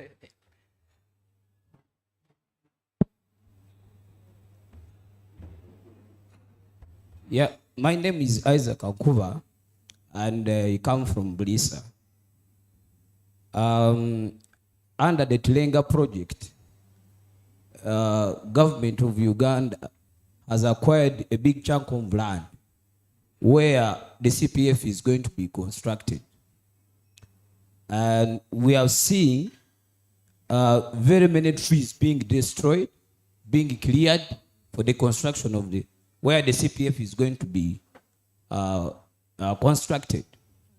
And more land is going to be taken, but we don't see a deliberate move by either the oil company or the government of Uganda trying to plant these trees, because as of now they are destroying trees which have been in existence for more than even 80 or 90 years. So my question is, it goes to someone in the room here who is coming from NFA, because it is a docket where this concern falls. So what is their take? What is their take as our trees are being cleared when they are seen? And we don't see any move by either the company or government, make sure that these trees which are being cleared are replaced. Thank you. Yeah, thank you. My name again is Gilbert from Bulisa. I want to thank the panelists for having ably taken us through this session. I'll begin by referring us to the overriding principle in environmental conservation and management. That is the principle that we actually inherit this environment from the future generations. And the purpose for, relying on this principle that we inherit this environment from the future generations is to ensure that the principle of sustainable development is adhered to. That whereas it is true we cannot remain as we are today, we need to develop. But the question is, how do you develop? The development must be one of sustainable nature. The Council Joseph from NSFA invoked the National Forestry and Tree Planting Act. The same act actually requires that districts should have forest plans where even when the community is setting community forestry or private forestry, this must be regulated. If we are to check, most districts do not actually have these plans, and this is a failure on the part of government.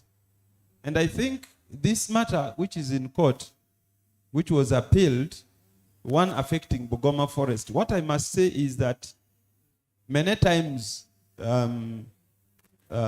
duty bearers from the government side have seen those who front public interest litigation as though they are doing something that is not within their mandate or exercising their rights. But I think if the actions of government are left unattended to or without being checked, then the chances were that we would have no natural futures that would be regulating the environment. There are so many examples to cite, beginning with the precedents already set that affects environmental conservation. When you look at the intention to give away Mavira, now we are in Bugoma Forest and several other natural settings. And the only saviors of these natural settings are actually those who are not in government. So many times people who are in government tend to actually view the public interest litigation lawyers as though they are doing something outside their mandate. Yet actually, those who are doing it are actually trying to save the natural setting, because there's nothing that can regulate this environment than it's sort of by use of natural factors. So I think the principle of sustainable development should be viewed using the two eyes, but not one eye. And then ensuring that the laws that have already been set, it has always been said that Uganda has had most good laws, but again, enforcement is somehow lacking. So this is actually intended to check the actions of government, to ensure the fact that we respect the principle of sustainable development, and then the principle of having inherited this environment from our future generations, so that we use it when we know this environment is not ours. The owners are still coming in future. Thank you so much. Thank you so much. My name is Janet Anasuna. And for me, I get surprised when government becomes defensive. And really, this is a defensive game. When you go to the next village after Bulisa is Kaiso. Kaiso is a village right now suffering from floods. It is a fishing village. It's mainly depending on fishing as its economic activity. But they are not fishing anymore. The livelihoods have been destroyed. But why? Total mines, and then the oil from Total is is coming in contact with the water, and the fish is dying. These are things that the people in Kaiso have made a lot of noise about over and again. The floods, first of all, have displaced them because of the mining that is ongoing, but also the fact that government does not respond. It does not respond. It has failed to address these issues. The children are not going to school anymore because mainly the Kaiso community is, I think, about 60% population is women. And these are single mothers. The husbands have left them because their livelihoods have been shattered, no economic activity going on. But again, government is defending and protecting the investors. These are issues where government should bring these patriots on board and address these concerns. Oil is in contact with the water, and we are talking about climate change. How come that some areas are totally ignored and not addressed? So I think let government be in touch with reality and be able to address us and understand its role as government, how it is supposed to regulate and control the investors, how it's supposed to support the livelihoods not to be destroyed. But also, if it really is into the climate debate, then it should be more responsive. But also, I think with Uganda Law Society, one of the recommendations, I think you should as well broaden the scope, because as you're addressing Bulisa and empowering Bulisa, the next village, Kaiso, is lacking and very needy at this point. In case of litigation, if you went to Kaiso, I don't know how many cases you would have to address in Kaiso, because the livelihoods there are totally shattered. But why? Because of the mining and commercial investments and going on in these areas. So I think we should broaden the scope as well. But also government, you have a role to play because you are destroying livelihoods. And these are intentional moves by government. So let us, please, government, when you have a place right there, please give us solutions. Do not defend. Thank you. Thank you. Go ahead. Thank you, moderator. Once again, Joseph from NFA.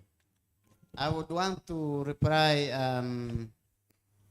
two comments, about 3 or 4 comments, especially on my colleague who talked about the counterclaims. You don't make a counterclaim when you are a plaintiff. NFA was the plaintiff and made all the orders. And if you have been keen, you must have read the judgment and saw the orders. So the issue of the counterclaim is not necessary in this context. 2, my colleague here talked of, is it CPF or trees being cut? Under the law, National Forest Authority manages central forest reserves. So any tree cut outside the central forest reserve, either on private land or community forest, NFA may not have much unless the forest owner comes for consultation and guidance. That's where really let us not have a blame on each and everything comes across in forestry sector. NFA has its limitations on forest. Then the other one is public interest litigation. If you are public interest litigation is provided for under the Constitution, therefore guaranteed by the law. So for you, as long as you are doing the right thing under the law, don't look at what other people or institutions of government, how they are looking at you. That's not your responsibility. Go on, defend the interests of the public of the environment and environmental justice. Don't look at what other people are looking at. The other point is district plans. District plans, you know, forest reserves. We have central forest reserves and we have local forest reserves. Local forest reserves are managed by local governments, districts. Those are the ones supposed to regulate unless they seek consultation and guidance from National Forest Authority. So NFA has no mandate over district forest, local forest reserve. Thank you.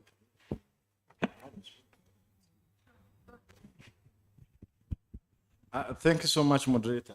I want to talk about or respond something briefly about the effects of oil extraction in the Bunyoro sub-region. I want to clearly say that the exercise has been long overdue and has been extensively consultative.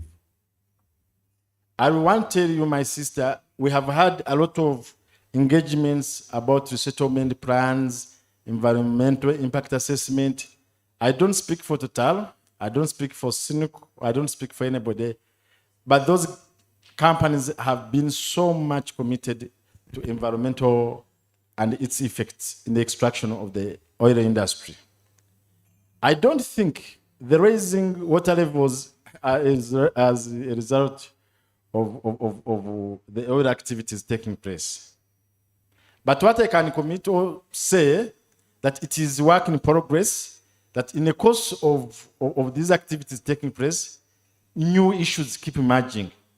And government has been trying as much as possible to resolve them, including resettling people to other areas less prone to these issues.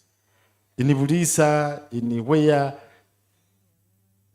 really government has been trying all it can to make sure that people are not affected as a result of this oil discovery.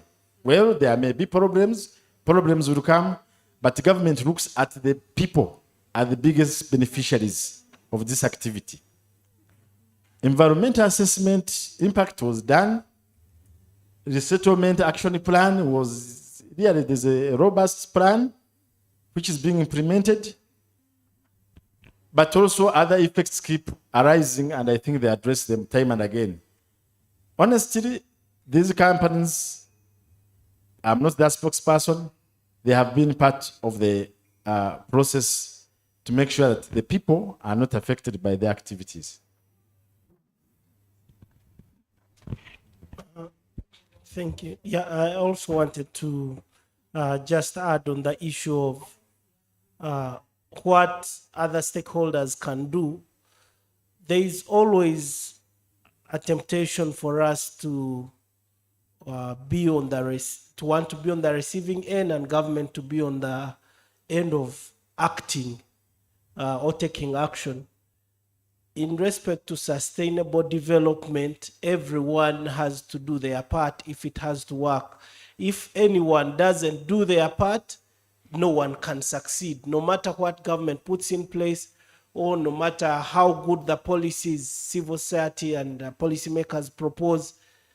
If any of the players or stakeholders doesn't do their part to sustainable development of resources or anything anyway, we can't achieve. So any of our proposals that we make should be towards what can each of the actors do? What should communities in their own context do to help their cause? For example, what was mentioned on the rising water levels, you just have to roll the curtain back to maybe 50 years ago and they will tell you all those places were not inhabited.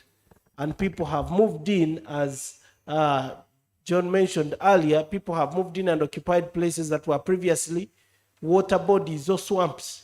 So when water reclaims those spaces, it's not government that is failing, it's people that have encroached. There are buffer zones for all the natural resources, and these are in law. that for a lake, you should not build this number of meters close to the shore. For a river, this number of meters. Even what we call forest reserves, which in most cases are inhabited anyway, you just find a signpost next to someone's house calling it a reserve. These are areas that should be readily available to be used for forestry. But you find we reclaim them, and when nature pushes back, government has failed us. So let everyone play their part. It's only then that we can achieve sustainable development of resources. Thank you. All right. Thank you, James. You've done what I wanted to ask the panelists to do as we close.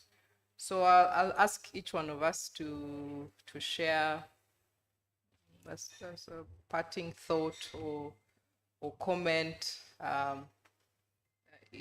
in way of way forward. So especially for you, John and Selena, from experience, reading, a bit of exposure, so you hear some of the challenges that exist. What's the way forward? You know, what are the solutions? What, you know, from understanding the climate change adaptation ideas and what is on the ground. So a parting shot in that direction. You want to stand here? Thank you.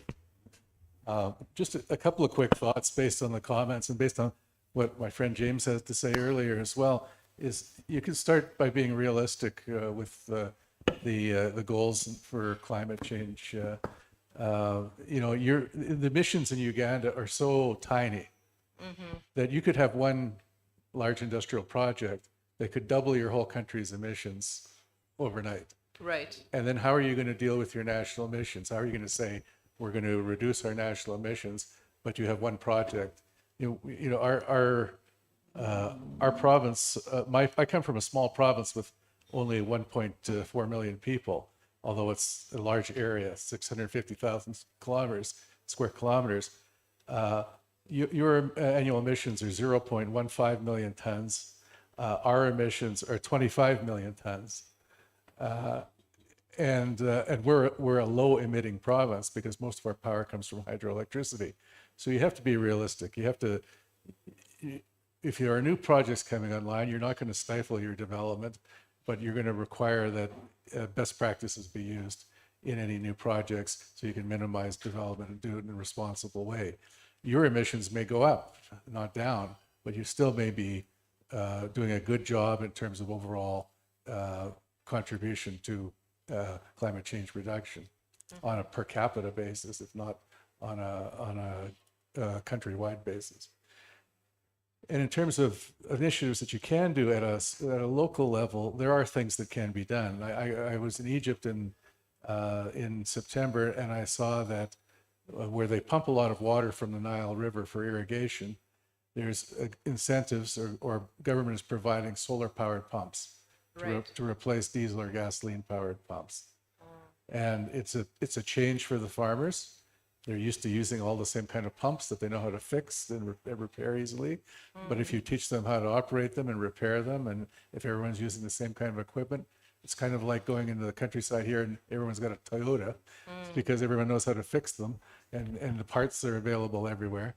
You can do those kinds of small incremental changes.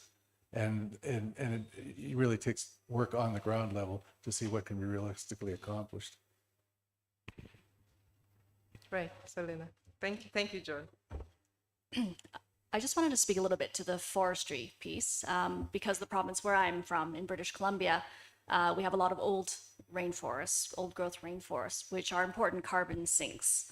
So traditionally, British Columbia is a huge forestry industry. Its growth really came from forestry over the last, well, say 200 years. And recently, though, of course, we are starting to kind of look at how we call it natural capital, right? So the value in ecosystems and forests and biodiversity, and it's all part of one system. we have our government still issues forestry licenses, which conflict with a lot of values and interests of the indigenous groups. So they're working on sort of reconciling all of those. There are a lot of old standing permits issued to forestry companies maybe 40, 50 years ago. And they're still, harvesting these forests. And so the conflict is coming in that these forests are very important carbon sinks. So we need to kind of mitigate our greenhouse gas impacts from there. At the same time, we have a very rich forestry industry, and there's demand from China and other places for forestry products, paper and timber. So we have this, over the past year, there's been on Vancouver Island, which is an island just off the mainland, a very fierce protest that's been going on. Non-governmental organizations. We have young people who have, chained themselves to trees and are blocking the forestry companies from accessing their forest tenures, which are legally issued. So, we face these issues. They want to see these old forest stands preserved. So, but bringing that sort of lessons learned, I think in terms of climate change, and one of the things moving forward for Uganda is maybe sort of reframing the issue and valuing this natural capital. One of the things that, of course, Francis had pointed out yesterday was this carbon trading mechanism, right? That I spoke a little bit about in the Paris Agreement. And there's a great opportunity potentially for Uganda here. Forests are very important globally as sequestering carbon. So there are opportunities for either preserving existing forests or replanting forests that have been cut down or affected by climate change. In BC, we had a pine beetle infestation, which destroyed many forests on the west coast a few years ago because the winters are not as cold anymore. So we have insects that survive throughout the year and they destroy the forests. So there's an opportunity if you are replanting or conserving forests to create carbon offsets. And carbon offsets are monetized. Basically, you're monetizing, a natural resource. And so there's an opportunity for Uganda to, create offsets from these conservation and reforestation activities and to sell them on the international market to countries who need these credits to offset their emissions. You can take those funds and, you have to structure it wisely. So that's where government policy comes in to do it smartly, to put those funds into adaptation efforts and into the communities to address like flooding, the pollution issues on those fishing villages. So, you have to target, to put them in the right place so they don't end up in general revenue to pay for other things. But those are the types of things. For a number of years, in British Columbia, we had a carbon tax, which was designed specifically, it was revenue neutral, so it was to kind of disincentivize bad environmental behaviors and incentivize good behaviors. So you can structure your, taxation and your financial systems and financial incentives so that you encourage preservation of forests, so that there's more money in keeping them intact than there is to actually cutting them down. So that was, I picked up from your discussion, like moving forward in terms of like being able to, I understand there are pressures around competing resources and lack of enforcement of laws, but those are some issues to consider. Right, thank you. Thank you, Selena. Taking those down.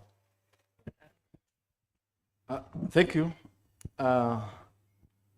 The government has come out firmly to take firm actions against persons who acquired proprietary rights in protected areas, particularly forests and wetlands, irregularly. We are in advanced stages of cancelling all titles that were issued irregularly in wetlands and forest reserves. One, Ugandans must rethink their ways, and they must accept that effects of climate change are real.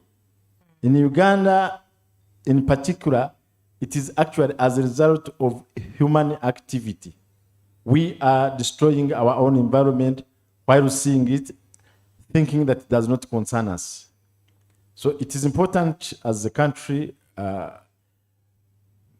to strengthen the enforcement arm of the law against people who are carelessly, continuously encroaching on the protected reserves, wetlands, forests, swamps, and whatever, but also educate more the masses on the effects of their activity, which are real, which are happening. You are seeing them. My brother talked about the reclaiming of the original river banks and lake shores. In Munyonyo here, houses were swallowed up. Houses were swallowed up. I don't think that was government failure. It was human activity. But it was also government failure because even after swallowing up these houses, the people have again gone back because the water levels have somewhat stabilized. So again, as he said, do your part, let the government do its part. If government has delayed, be a responsible citizen.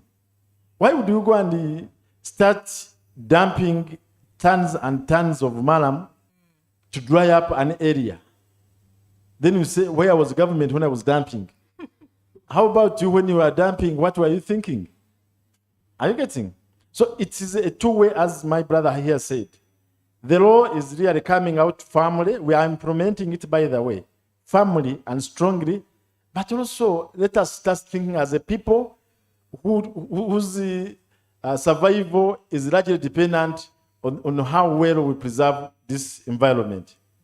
Thank you. The laws are so many. We are putting them in place. Others are existing, but we are really tightening the screw. And very soon you will hear about evictions of people in those protected areas. For me, my parting shot is that oil and gas is important. We have a potential to get revenues from there, but for energy transition and the climate change we are dealing with, there are a number of minerals that are going to be very, very important and may have the potential to be more important than oil. So in a way of embracing energy transition, as a country, we need to tag our development targets and our development objectives to these resources that are going to help the world in transitioning from fossil fuels. If we don't put priority on them, some of them are already being given away, different licenses being signed, concessions being given to companies without knowing what these minerals are going to mean in the next 5 or 15 years. So let us open our eyes and pay attention to these resources. That's when we can get revenue. We shall be able to get maximum revenue from these resources. And as I always say, what is development without people?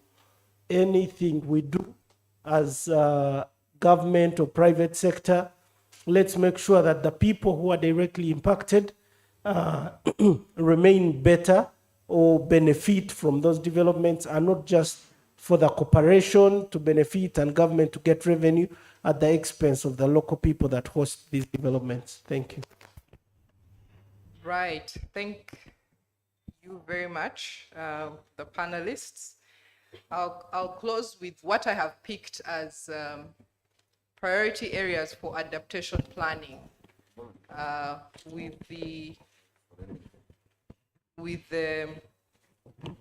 in the context of civil society and perhaps the work of a project like SAD.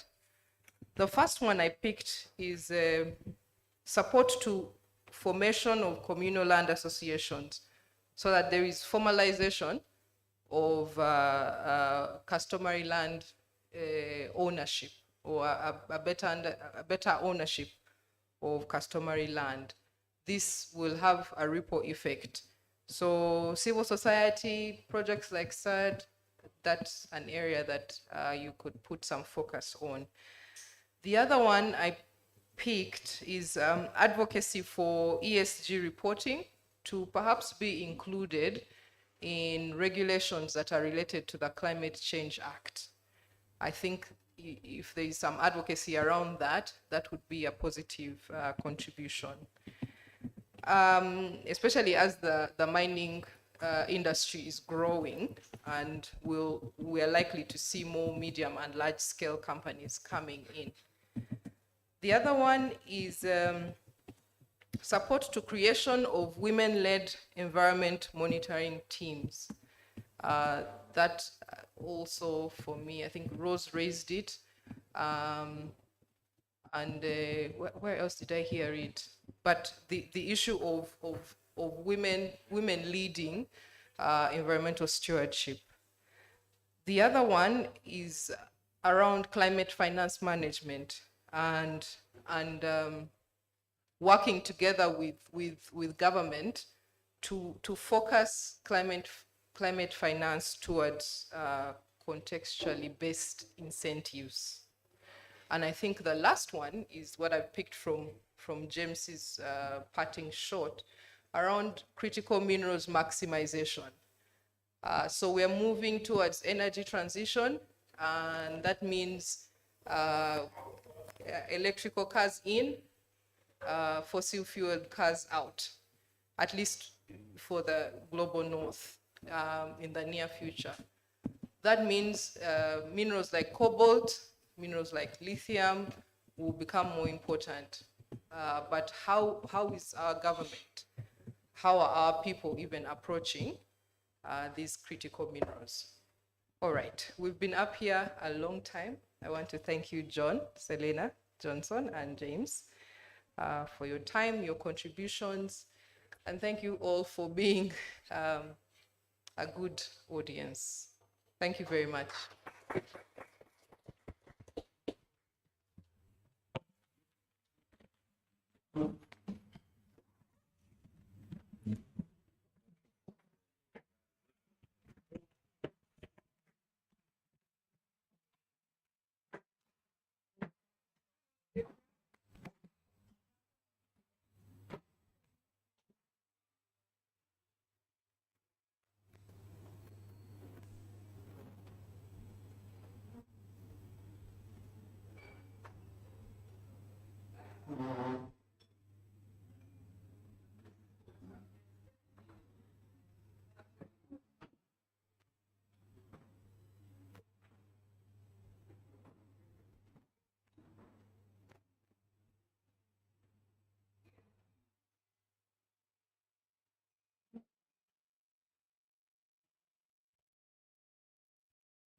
Thank you very much, panelists.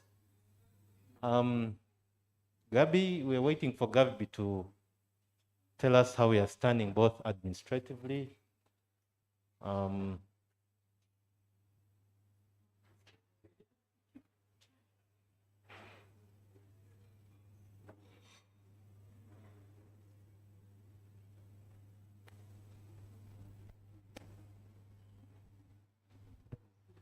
That was the last one.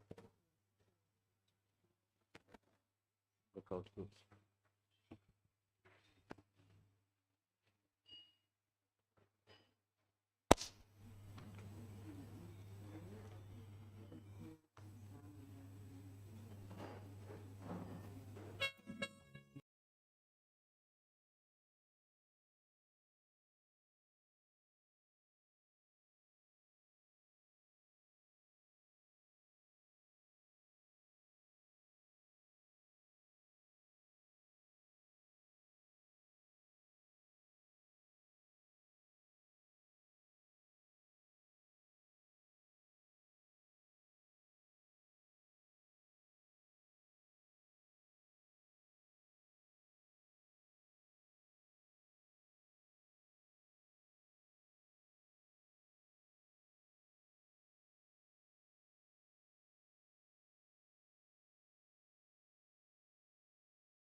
Okay, so I think we are moving on to the next session, which is a breakout group.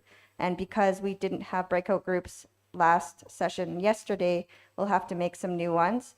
These ones are going to discuss the priorities, which were just mentioned here, and there was 5. So the first one is critical minerals maximization. And some of the critical minerals that were discussed were lithium and cobalt. You could also think about copper, which is very important for renewable energy like cars, electric cars. There was support of formation of communal land associations, advocacy for ESG reporting and regulations under the CCA, the Climate Change Act. And then the next one is support of creation of women-led monitoring teams. So women leading these teams on environmental monitoring. And the next one was climate finance management. So working with the government to focus on finance management regarding climate.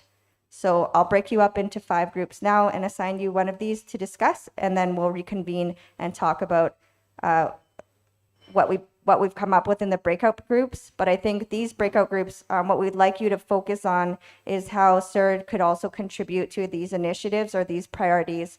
So discuss the topic itself, but also how maybe CERD could be involved supporting it. Okay. So these are large tables. So well, we discussed that just now, whether you're fine with doing the 1, 2, 3, 4, 5 and mixing up your groups and socializing with people who are not at your table, because that would be great if you're okay with it. Okay.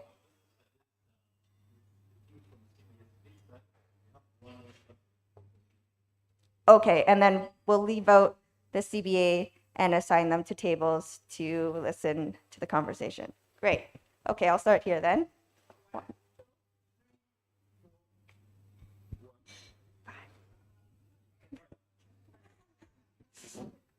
Okay.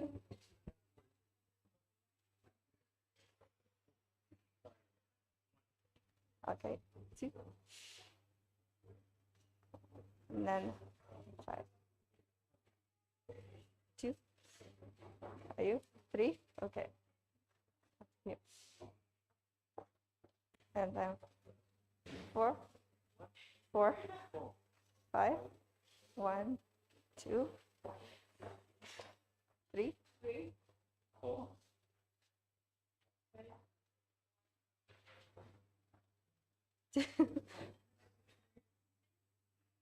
4. Okay, 3. 4. So 4. And then 5.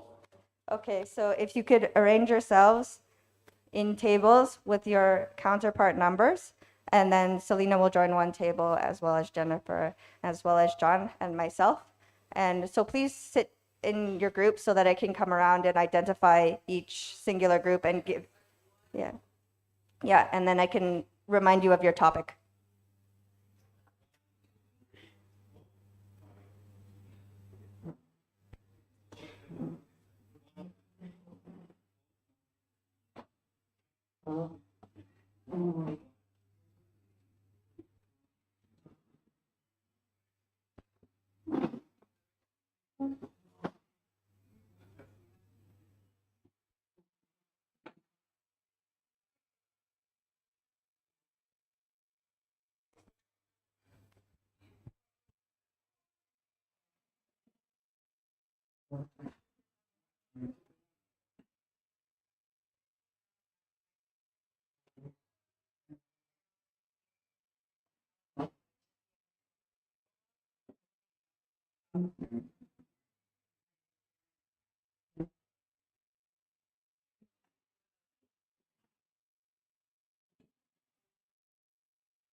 You have 5 minutes to get down your final thoughts. So please start writing down your thoughts if you haven't already on your papers. Specifically, the group there, please start writing on your paper because you have 5 minutes before your representative presents.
One minute to gather your final thoughts on paper and to pick your rep.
All right, we're going to get started. So please remember your topic to sort of explain your topic and then also how Uganda can support your topic, but also how the third initiative could also support your topic. So I'm going to start with this group here. Who is presenting for you?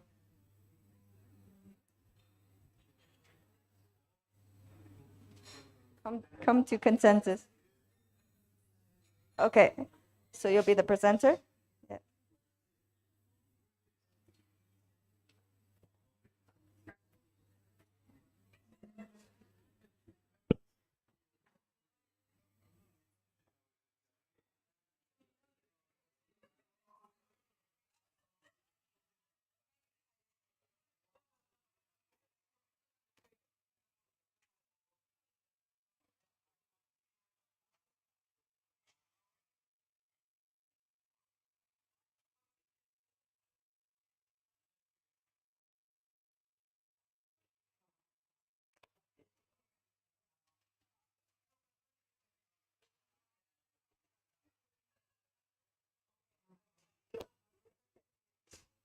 Okay, you've been excused, group 3. This group is going to go first. Group 1 is going first.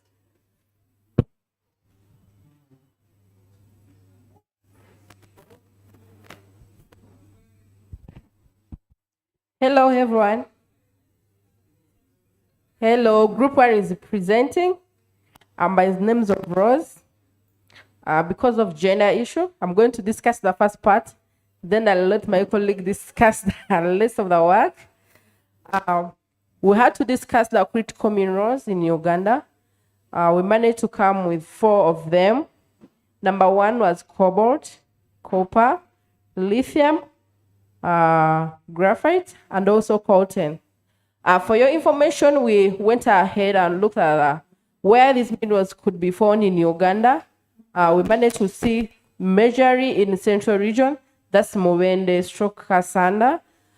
There's also Mbari, there's Rukungili in western region, and also the eastern part of Uganda. With due respect, allow me to call my colleague, Kaiso. Please come and proceed from where I've stopped. Thank you so much. Good afternoon. So my part is, okay. We're going to look at how government will help with the critical minerals, basically in its mining, what role government will play, then what role SAD will play. Now, yesterday we had someone go through an act, the Minerals Act, and then we realized that they talked about critical mining, but they had no regulations. So basically, the government has to come up with regulations on critical mining that promotes, one, the smart mining that we learned about today. But smart mining basically improves the environment or protects it. Then also, it has to be, the regulations have to be human rights-based actions. Why? Because if we are really dealing with critical minerals and its mining, the locals have to be compensated. The locals have to be moved. The locals have to be, because you see, they're losing their land, basically. They're not getting it back. Because you'll find some areas that maybe have cobalt, and they cannot be in the same place when it's being mined. Then, now how does SAD come in? One, SAD will make sure that the government follows the international guidelines when compensating. It will have to be a voice to the locals that are really ignorant, that are really green about the whole idea. SAD will make sure that they are taught, there are seminars being carried out so that they get to know what's going on and they are helped. Then SAD will drive to have the new assessment.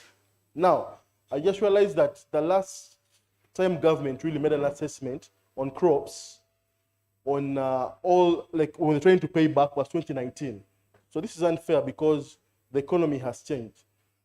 So through the SAD initiative, SAD will have to give government a proposal to have this assessment upgraded to right now, so that people are fairly compensated. Then in all that, it will be championing equality through gender. But basically, when we're discussing, we saw that the women have been left out very, very much in this. So would like to see ladies still drive it. Then SAD will make public awareness on critical minerals. Then we talked about corporate social responsibility on these huge companies that do the mining. So we think that they should really, as they mine, they should really uphold environmental progress. For example, they should really have policies encouraging the locals to improve the environment. I mean, plant trees. They should have those Just imagine Sinok or Total was a voice for environmental progress. How would the locals react to them if they are planting the trees, or they're even paying locals to plant trees? Because whatever mining that they are making, they're making a negative impact on the climate. Then, restoration of the mining areas. If the cobalt is done, the copper is done, the lithium is done, what happens to the place? Let it be changed, upgraded to something that preserves the environment. Then something I missed from the beginning, government has to really identify places with critical minerals. If it is identified, it will be so easy for SAD to know where these places are and implement its strategy in bringing up a better critical minerals mining program. Thank you very much.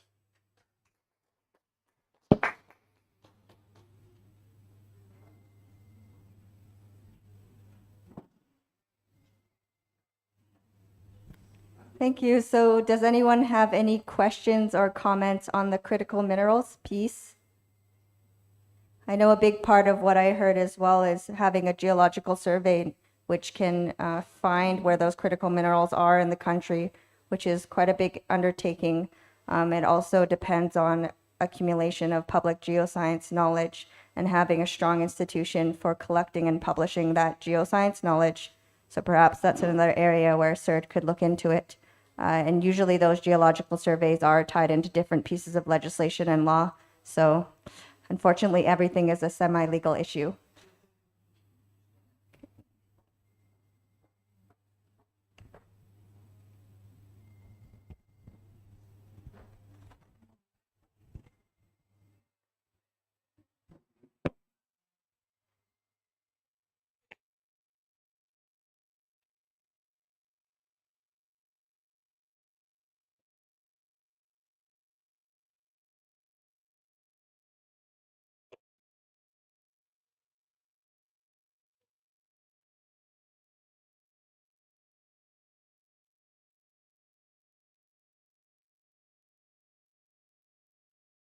Yes, good afternoon. We are Group 2, and our topic is supporting formation of communal land association and advocacy. I'll give a brief introduction, and my colleague will tackle the gist of the topic. So, first of all, I think the previous speaker defined more of what communal land associations are. So, I'll give the objective. The objective is to collectively manage the resources for the good of the community. For example, there are some communities that rely on forests that are hunters and gatherers, and there is a specific forest that they derive their livelihood in. Others are graze cattle, for example, the Karamajongs. Others, it is lakes, Mwaso for Bulisa, and swamps and etc. So the objective is to collectively manage this resource for the good of the community. And to marry in the issue of the climate change. So our purpose here is to discuss how will you empower these communities to use that forest, to use the lake, okay, in a way that will also protect our what? Environment, and the climate is preserved. So that is the great objectives. Maybe per the law, the 1998 Land Act provides for the community, then such organizations should be put in place for the betterment of using the resource, the land, and other things. So let me hand over to my colleague to discuss.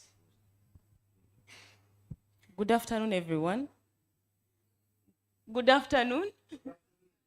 Lunch is about, so have some energy. In the meantime, you can take some water. So Group 2 is discussing communal land associations maybe what I could define what communal land associations are using the ASF definition.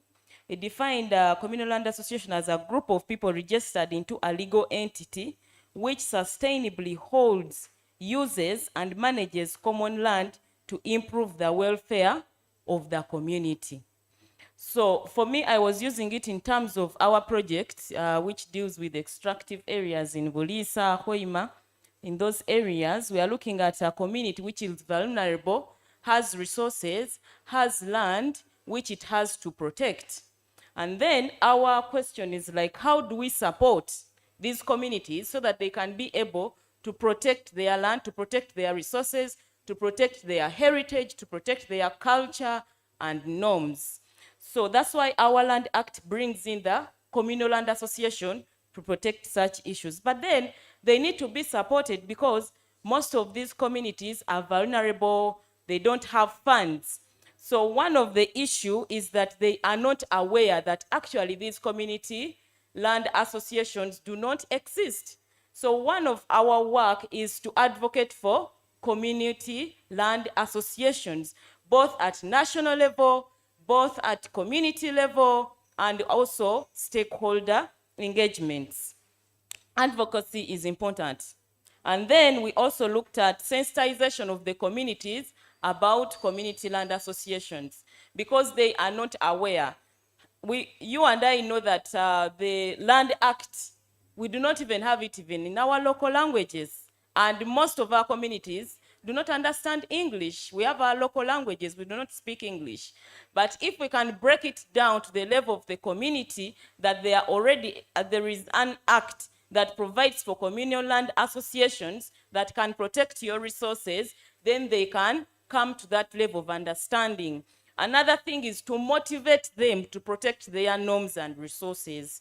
We all know that when these companies come into communities, their main aim is to maximize profits, take land, but without taking into consideration of the communities.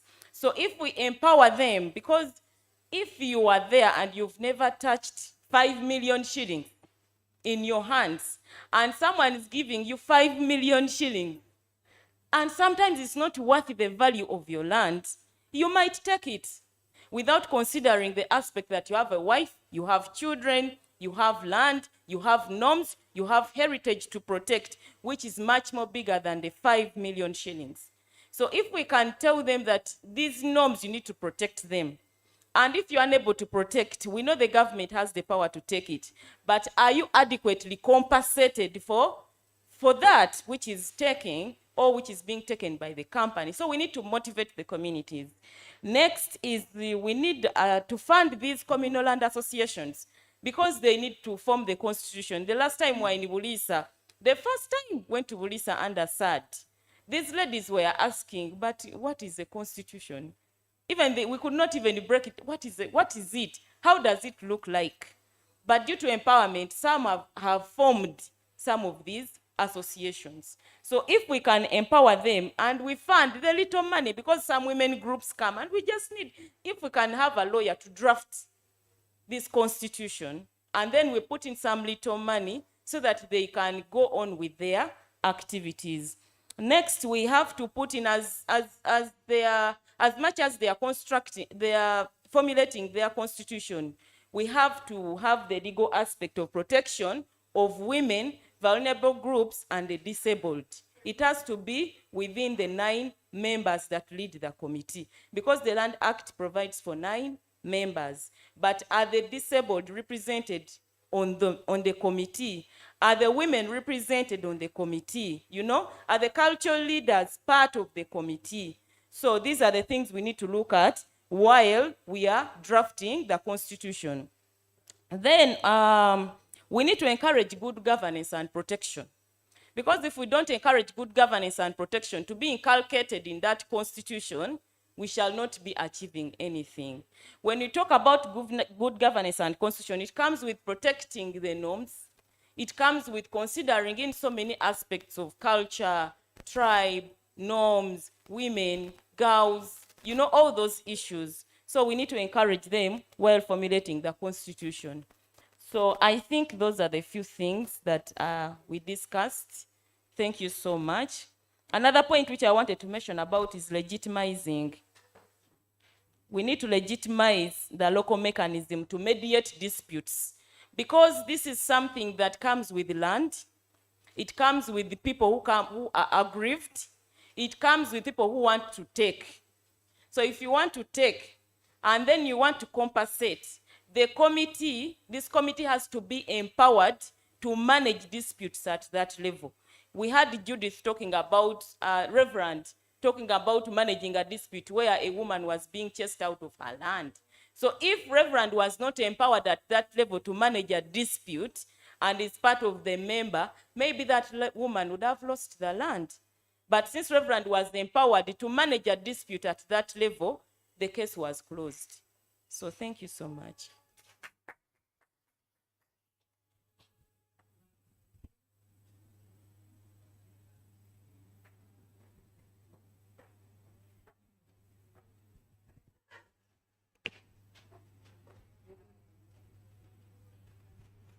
Gabriel, is he here? No.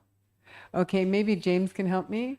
I remember last year, before COVID, we were working on community land agreements.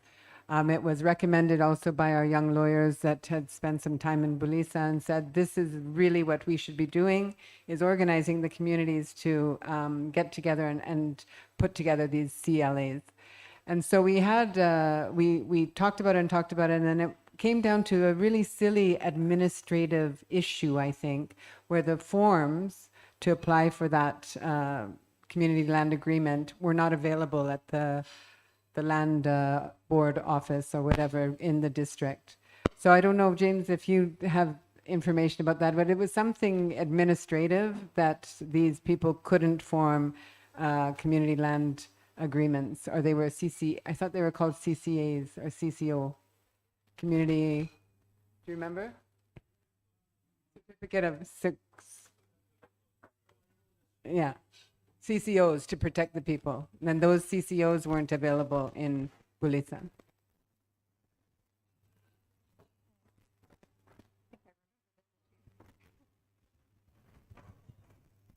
Thank you. Initially, for the formation of associations, communal land associations, they need certificates to first own the land before they form an association. And at the time, the Ministry of Land was piloting a project in selected districts. So those certificates were only being given out in selected districts, and Bulisa wasn't one of them. So that's, I think, the administrative challenge that she refers to, where it's not about just forming the association, but it's being able to own the title, the certificate of customary ownership in the name of the association. And it's not achievable if you don't have that certificate. So that was the administrative challenge. And I think right now it's open. They rolled it out across the country, much as the resources that were supporting the issuance of those certificates are no longer there. So you have to incur an expense, which I think the presenter mentioned. You would have to support these communities in being able to meet a certain cost now that the project that was giving them out freely is no longer there. Yeah. Thank you. Sounds like there's a lot of challenges, all the way from people knowing that they could exist to actually creating a constitution. Thank you. Good afternoon. From Group 3, we were dealing with ESG reporting, which is environmental, social, and governance reporting. And briefly, ESG is about using environmental, social, and governance factors to evaluate companies and countries on how far advanced they are with sustainability. So ESG reporting is basically reporting that considers environmental, social, and governance issues. And we were dealing with what would be the place of SAD in this whole thing. first of all, the Uganda Law Society has an advisory mandate. So through the SAD project, the Uganda Law Society or the SAD, the project could take on an advisory mandate and give advice to the public, to the government and its membership. But most importantly, would take on like an advocacy for mandatory ESG reporting by companies through all forms of advocacy in all ways that you know them. So one of the ways that the SAD could play a role is to undertake advocacy for mandatory ESG reporting by companies. And then we also noticed that there are laws that have already been enacted, and the ESG reporting has not been considered in those laws. So first of all, what we can do is engage the line ministries now who are responsible for making regulations that will enable the operationalization of the laws. So by engaging the line ministries and providing or facilitating the inclusion of ESG reporting in the regulations that would help to operationalize the laws. Then the other one would be providing technical support or expertise to come up with the particular regulations, because many times not all ministries or not every ministry will have lawyers with expertise in these things. Then for the other laws, we could also advocate for their amendment, that the laws that have already been passed and their regulations also concluded.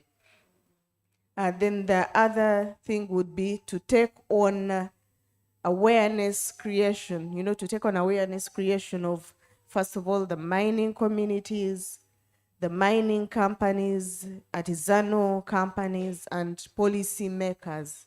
So to engage them and create awareness, and following that would have to build their capacity, in ensuring, first of all, that they know what they are doing, they know what ESG reporting is about, and they are able to implement it and apply it in their reporting or whatever dealings they have. Thank you so much for listening.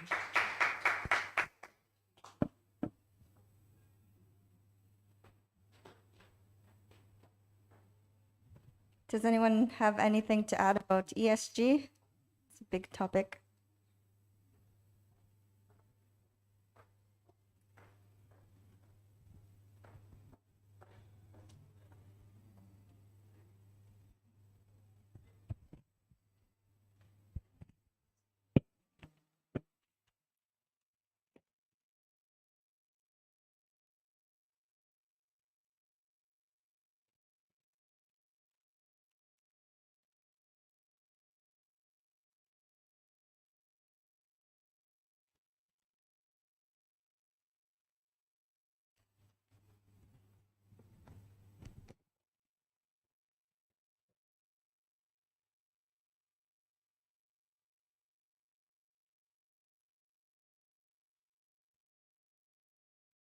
This is a presentation for Group 4. Our topic that we are handling, supporting the creation of women monitoring teams. And the question was, how can Uganda as a country support the creation of women monitoring teams? When we are approaching, like any other question, you must look at the question approach. You must look at, what am I looking at? We first of all looked at the law, that the structures of women in leadership start from the Constitution as emancipation. You go to the Local Governments Act and other related laws. We find that in the political leadership, you find like at the district where we are starting from, you have a woman district represent MP at the national level who is empowered on monitoring government projects. Remember, environment and climate change issues also enshrined in the Constitution, Article 245. And one of them is to promote and prevent and preserve environment and protect it from abuse and degradation.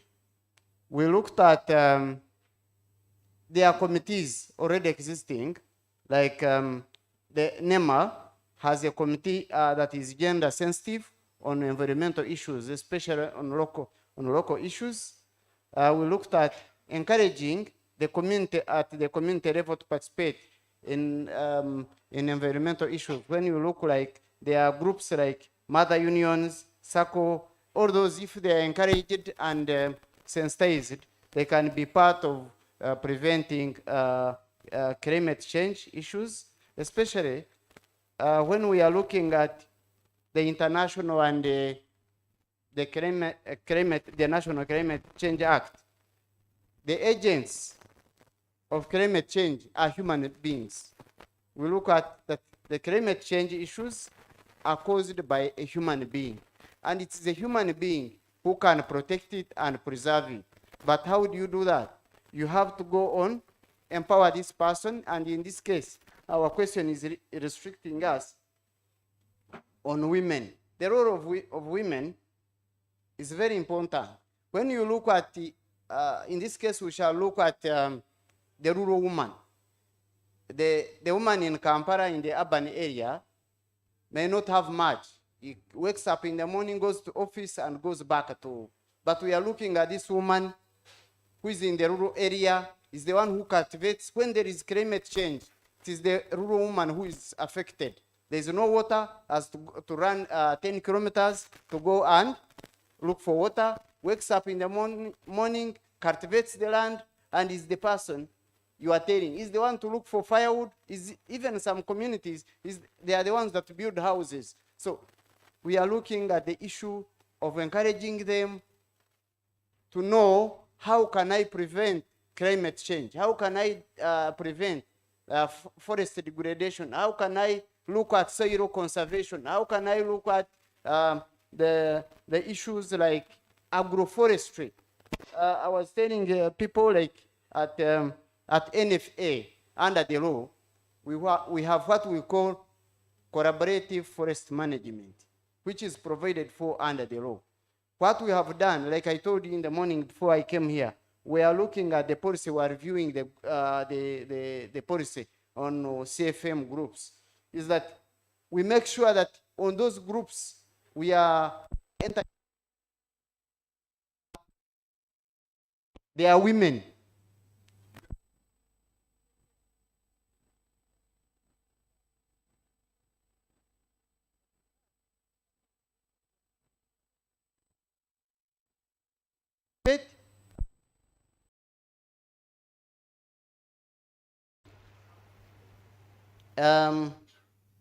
We are looking at that at every district, there is an environmental officer. And this is a person who should disseminate information on climate change issues. Now that even if we have a National Climate Change Act of 2021, this act is good enough to empower all acts, budgets, funding, and everything, so that the climate change issues are mitigated. Remember, when we are talking, even when you look at the international conventions, like the Paris and Kyoto Protocol, they are looking at mitigation and adaptation. Which measures do you adopt to reduce on the issues of climate change? And when it comes to East Africa, look at the East African Community policy on climate change issues of 2010. It brings down those issues of women, youth, and those marginalized groups. So we are looking at all those. When it comes to here, we are saying what can be done. The most important thing is awareness, creating awareness. Is this rural woman, my mother in the village, is she aware about climate change issues? Does she know that when he cuts a tree, is reducing the emissions of carbon dioxide in the air? Is she aware of the repercussions of what she has done? But if there is nothing empowering like creation of awareness, it's like you are doing like this, you are opening the nuts of someone's brain. You are putting awareness at the forefront of creating, of mitigating climate change issues. And this time, back to our question, how do you do to a woman? We know the majority of the rural people are women and the youth. We need to bring them closer. You know, they have these groups, the rural groups, for us who come from the village deep. We have the women having their existing groups, contributing money every Sunday or after every month. If these groups are funded and trained, and remember, even at LC1 level, that is local council level establishment of government, there is a secretary for women on the group. If these groups that are not in the establishment of government structures, if they are connected to LC1 and they are trained whenever they are sitting, and the government can come there, government leadership, LC1s, councillors, they go there and train them about environmental issues. I hope they can be agents of reducing and mitigating climate change issues. Strengthening the existing women rural groups. I think I tried to sum them up.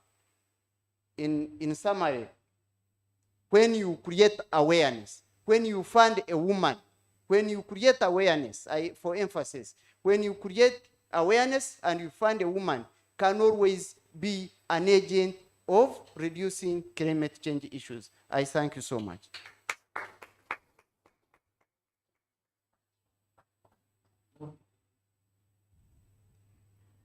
Oh, great.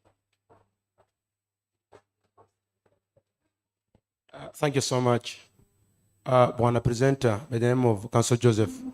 You have mentioned something about the district environment officer who are supposed to be disseminating the information to the community. It is true that each district is having those officials, but we have not seen them on the ground moving, disseminating the information about environmental conservation. And this is a serious issue. Because in the morning, my brother Isaac from Bolisa did mention that there is a high level of environmental degradation in Bolisa at the CPF, and not only CPF, because the road construction from Masindi, from Moima, Masindi Biso, Masindi through the park have really caused a lot of environmental degradation. Many trees were cut down, habitations for birds were spoiled, and the maram, a scooping of maram really left very many trees within the park, and outside the park were all down. And even right now as I talk, there are very many investors who are pouring, going to Bolisa. As I talk right now, the clearing of their fields for development is going on seriously. But we have not seen any government official, more especially from either forestry or environment, to go and give the information to the concerned people. Even the locals themselves, there are some people who are deriving their livelihood through charcoal burning. If they cannot do that, there is no way they can survive. But they have not been given awareness. So for that case, what should we do? What should the government and the local government at the district level, the sub-county level, back to the community do in order to ensure that the environment is well conserved? Thank you.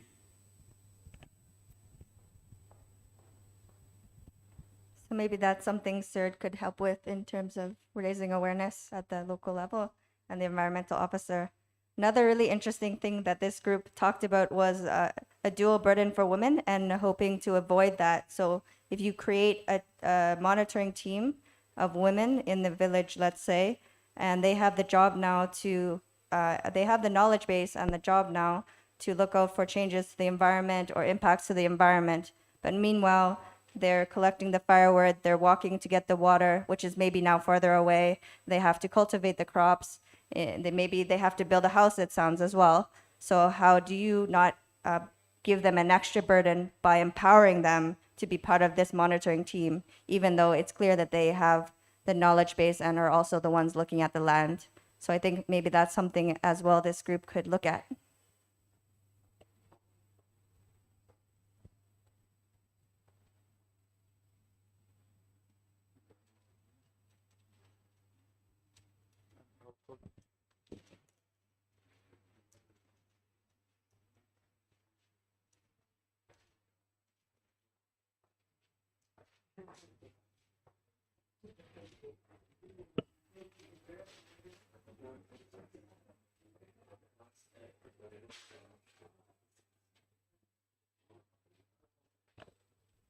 Good morning, everyone.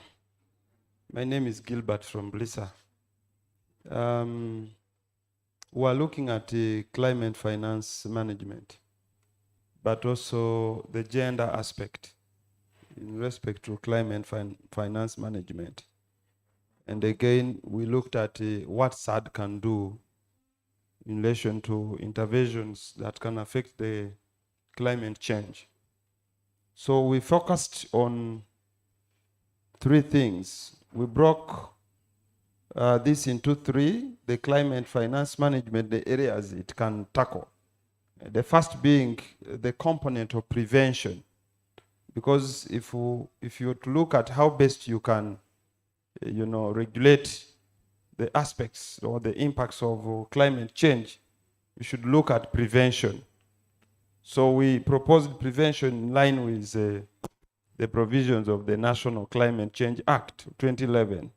And then we also proposed that financing can be put in terms of mitigation measures in an event that prevention does not work.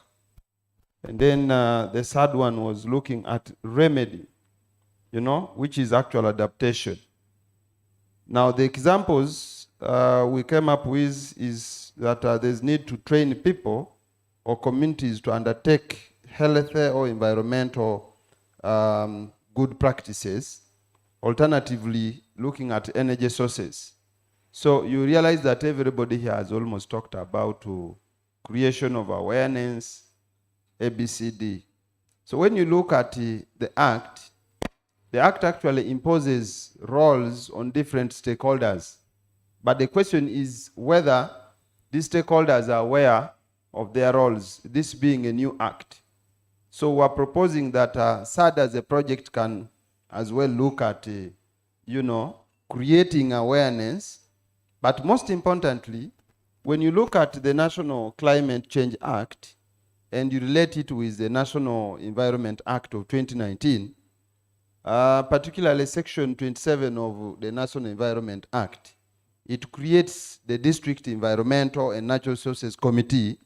Now, Section 9 of the National Climate Change Act, imposes a duty on the District Environmental and Natural Resources Committee that is created under Section 27 to also be the committee responsible for climate change.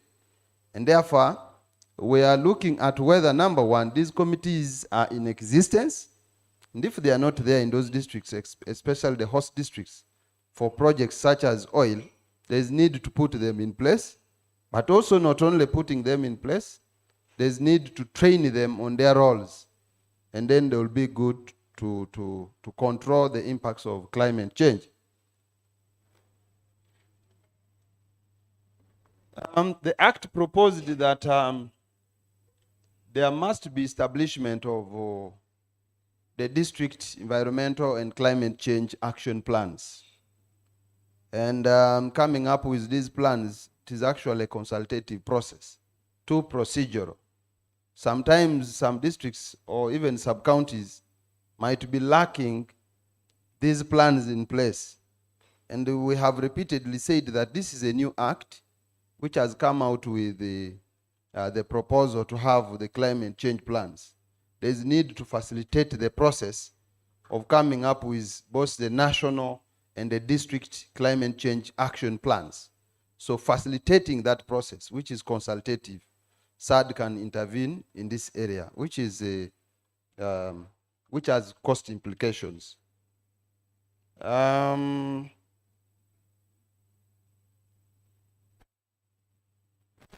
So this aspect of gender component, we propose that at all levels of planning, there's need to mainstream gender, inclusive and participatory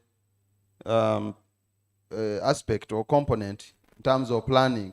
Or else if you leave out the women especially who are directly affected by the impacts of climate change, then chances are that there will be no effective implementation or the results will hardly be achieved. This is all that we had to say as members of Group 5. If there's any person who can add from Group 5, please, you can come on board. I thank you.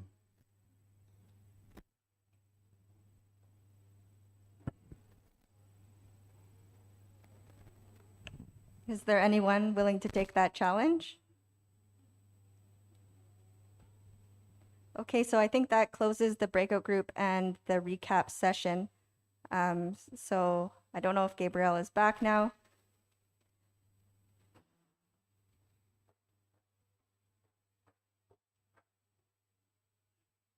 Okay, thank you. Gabriel is handling a few administrative issues, so I'll step in to close.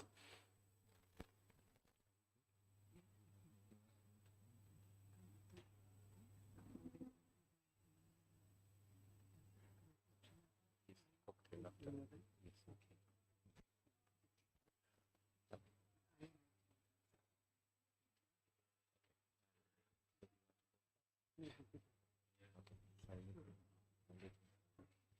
so I can invite you.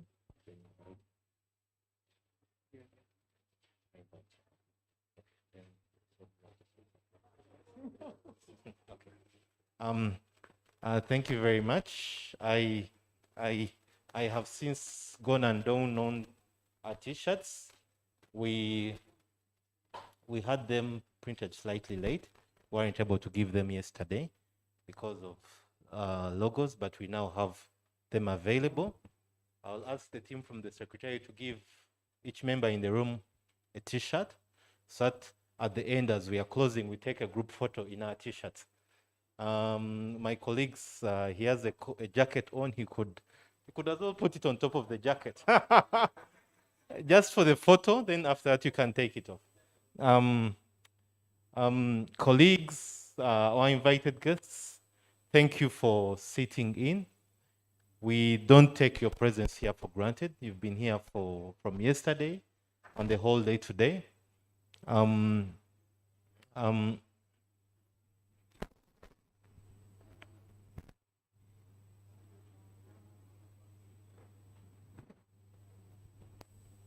We've come to the close of our second third biannual conference. And the group assignment was our last assignment. Our next item is going to be a closing. And thereafter, we shall take a group photo. Then we break off for lunch. After lunch, we've moved the cocktail closer. And we are hoping to begin maybe an hour or 30 minutes after lunch, so that we have a cocktail. Our friends from Canada will be leaving for the airport at 7. So we've decided to bring the cocktail closer. We also have colleagues who are coming from up country. In the event that they intend to travel back, it should be able to give them an opportunity to travel back, those who wish to. But I know the arrangements for accommodation, among others. During the lunch break, Gabriel is also working on ensuring that the team in Kampala gets their transport refund. So please don't go without getting transport refund. It will be sent via mobile money, but we hope to do it while you're having lunch. It's what Gabi is trying to sort. So allow me thank all of you for attending. I had asked Rita for the list with the names, the actual names, so that I don't mess up protocol and I don't misspell or mispronounce people's names. That I haven't yet received the list. But as we wait for the list, allow me thank Global Affairs Canada, the team from CBA. Please pass on our regards to Global Affairs Canada. They've been a very generous partner to the ULS, both financial and technical, over the years and across the bars in East Africa, because we are working, the intervention is being carried out across all the bars in East Africa. We are very grateful to Global Affairs Canada, as well as the Canadian government for this support. We don't take it for granted. Extractives has been a very new industry in Uganda. We've been doing other forms of extractives like mining, but of recent, the extractive industry has grown. So this intervention is very timely to cover the several gaps. As a society, we have also just started building capacities on various aspects to do with extractives, and I'm aware that several members of the legal profession are making themselves ready. So please, the team from CBA, please pass on our regards and gratitude to to Global Affairs Canada and the Canadian government for their generous support. I would also like to thank the team from the Canadian Bar Association. The Canadian Bar Association, for our colleagues in Uganda, is the equivalent of the Uganda Law Society. It's just a bigger bar. So they have deliberately, over the years, supported the Uganda Law Society, not under the SAD project alone, on various interventions over the years. For the last 3 years, sorry, for the last over 12 years we've been having. Plus, I've been at the Law Society for about 12 years, so. But I know there were interventions even before then, both in capacity building and strengthening access to justice, human rights, and various forms of development in the communities. So I want to again thank the team from CBA, Jennifer Johnson, who has occasionally been a familiar face with us over the years, John Stefanik, thank you for coming.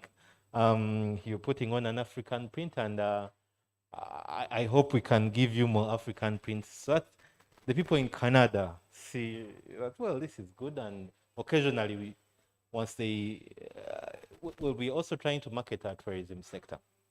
And I know the 5 here from Canada will also be ambassadors and say, well, please ignore the travel advisory about Uganda. Uganda is a good place.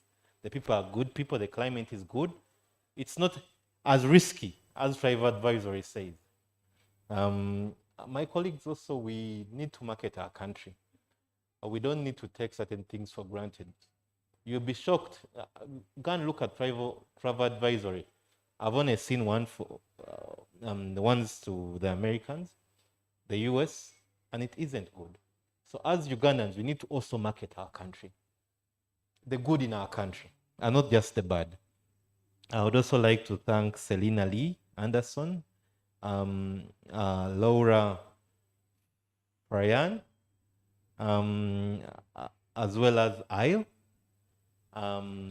for accepting to come and, first of all, travel to the communities to see the interventions and the impact. I'm also aware that we are making a video. I need to get an update from Gabi about the positives and the impact the project has created in the communities.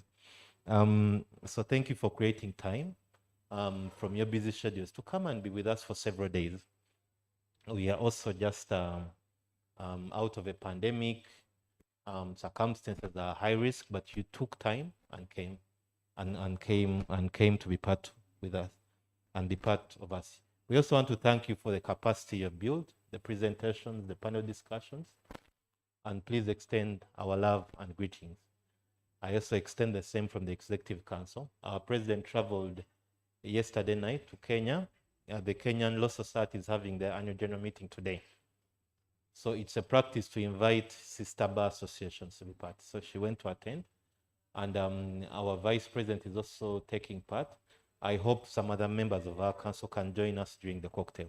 But we want to pass on our love and gratitude from the Executive Council that you've been able to come here and be with us. I would also like to extend our gratitude to the team, to our stakeholders, right from the ministry, the line ministries, the Ministry of Energy. I think there are still officials from the ministry here.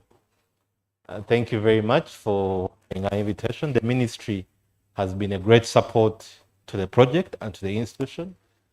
On all our engagements, the ministry has always provided us support and someone to be part of our interventions. So I want to thank the ministry, as well as other sister government institutions. I know there was a commissioner from the Ministry of Justice, and other key stakeholders from our partners in the various CSOs.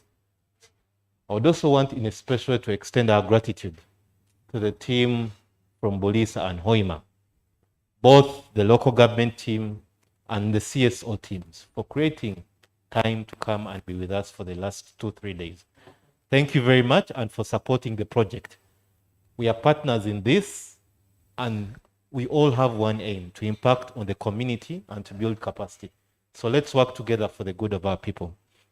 And even when the project comes to an end, let's reflect and carry on the interventions that were built to benefit the communities. The capacity you get is a lifetime skill. So let's use it to build our communities. I would also like to end by thanking the Secretariat, Gabi, Liam, the Mary, Lynn, the IT team, and other members of the Secretariat. Thank you very much for putting this together, and we can't thank you enough. Allow me, as we are closing, to ask Ayo to please come and do the honor of closing this conference. I'll please come and do us the honor of saying a few words and also closing this conference. Thank you very much.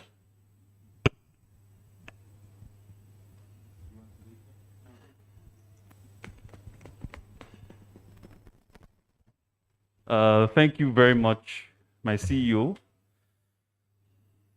We had a nice ride out yesterday afternoon to one of the TV stations around, where we were going to give a joint interview on the project intervention and how the said project has progressed over the years.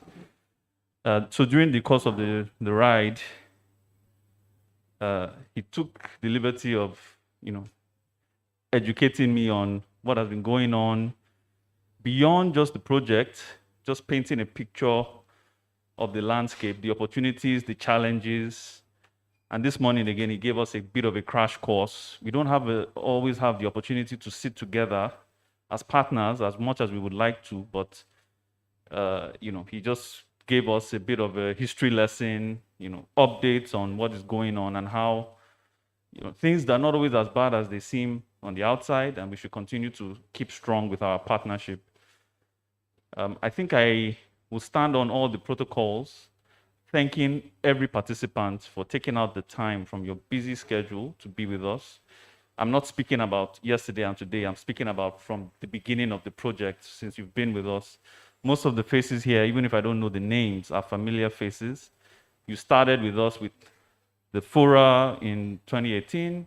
You either participated as a trainee or as a trainer throughout the 5-module+1 training series. And so we've really learned a lot from you, especially the community folks who came. I think for me, they were the highlight of this event. Being able to hear from the women who have benefited from the project, and you see what empowerment looks like, not just reading about it with numbers and statistics. It's been a privilege being a part of you, being a member of this body and being a stakeholder with you in the development of the extractive sector and the legal rights and empowerment for all our people.